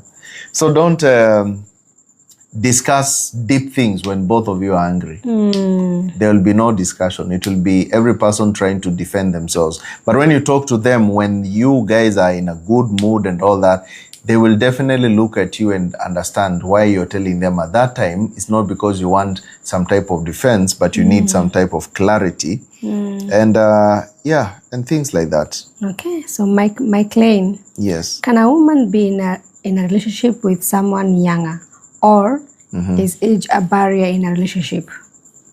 You can date whoever you want. There's no big deal. You can date whoever is younger or older or whatever. The thing is, are you compatible? But remember, in everything there comes also with a bitter side of the pill. Remember, if somebody is younger than you, this is a lady. Yeah. If a man is younger than you, remember a lady is 5 years ahead of the man in terms of thinking. You're 30, he's 30, you're actually 35 as a lady. That's why it's very important. You're 30, married 25. You're 35, marry at least 30. I'm not saying necessarily that, but a woman your age, she's already way ahead. Now think about you're 35 and he's 25. Basically, he's 20 in his thinking because you are way ahead in terms of thinking. And this one has its own repercussions, whereby you may require a lot from him which he cannot offer in terms of thinking. Because that's exactly how it is. Women have been designed by God to mature much more faster than men. And because of childbearing and taking care of children and all that. That's why you see a lady who is 18 years or 17 or even 16, when you hear such kind of things, maybe she was in school and got a child, she can still take care of that child. It doesn't matter. But for a man, it will be a bit difficult because the aspect of maturity takes time. Okay. So Angeline is asking you a question. Keith, did you do motivational speaking in high schools somewhere 2015 to 2018? Yes, I used to do. I've been to more than 5,000 schools, speaking in schools. And I'm sure most of the guys here have been to their schools. Yeah. Okay, so that's good. So D is asking, is it normal your boyfriend is speaking with his ex and you told him to stop and he didn't stop? If he's still speaking to the ex, there's still something that he has not cut. So now in this sense, you need to, instead of you arguing, don't argue with him. The more funny thing about love is that the more you bring chaos towards the love, the more it grows on the other end. Let's assume there's this person who is trying to flirt or chat with your man. And now you go and bring arguments. No, bring sense. When there is no sense, it will not stop. He will just camouflage and change the name of that lady and call her, some other type of name, or just camouflage in something else, because it feels like persecuted love kind of a thing. And until the man sees the sense why he doesn't have to do what he's doing, then you're fighting wind. So make him get the sense by you yourself not arguing, but pinning in information without the fighting mode. If you do it without fighting, bring in the feminine energy. I told you, if you as a woman, if you want to win a man, be as feminine as possible. When you try to bring in the masculine side of argument and fights and wars, you will not win anything. Maybe one question or two. Maybe we can finalize with this. Yes, please. So this is Mohammed. I want to meet you, Kate Muwoki, when I come to Kenya, Mombasa, Raha. Thank you, Mohammed. Yeah. I really appreciate. You can always come to my office, Kujua Point. Kujua, by the way, Kujua means to know, all right? To know. Kujua Point is the point of knowledge, all right? Yeah. You can come through. My office is at Mtwapa in Mombasa. I can call it Mombasa per se, but we are the bridge between Mombasa and Kilifi County at the marina. So you can always come here and we can have a good time and discuss and have a session together. And for those who are coming to Mombasa, you can always come through, and I believe that it can always be an awesome time. Yeah. So, but still I do sessions online, on Zoom, on Google Meet, on WhatsApp. I talk to people all over the world. Actually, 60% of my audience is in the diaspora. So, actually not even in Kenya, 65%. So we can always discuss, and I've been able to help many, many people, thousands of people all over the world. And I think you can also be likewise helped. So my link is on bio, whereby you can book in a session instantly with me, and I can help you out anytime. So from tomorrow, I'll be definitely on my office, and I'll be able to help as many people as possible. So if you're going through a lot, please, you can go to the link on my bio, find my digits there, find my everything and details on my website, and you'll be able to be helped in whatever way, all right? So guys, it's really been an awesome time. You've been here in full. We were really many today. I really thank you guys for coming through. I can't say thank you enough, because you've always been a great family. It's been awesome and wonderful every time, learning and getting to be better each and every time. Yeah. I'm always here every Tuesday, Thursday, and Sunday, 8 p.m. East African time. You can always come here and encourage other people to come through to learn, and we share together. So on Tuesdays, I speak about relationships. I'm usually doing a full masterclass teaching. And on Thursday, I do a masterclass teaching on business. And then on Sunday, we're here with Carol, answering all your questions in real time, okay? So make sure you book a date with me, and we can always, learn together. I do this for the last, since January, I think. And it's been a moment of growth. Yes. So thank you so much. And we are growing in a very fast pace.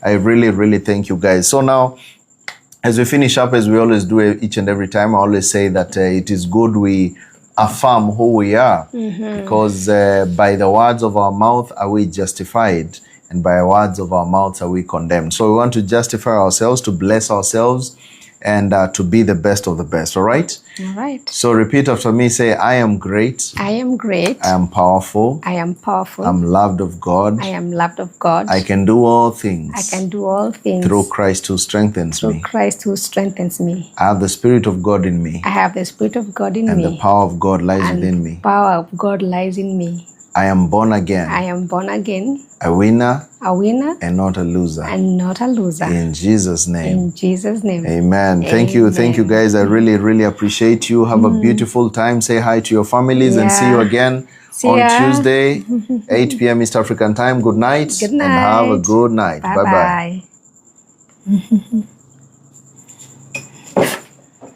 Good night, fellas.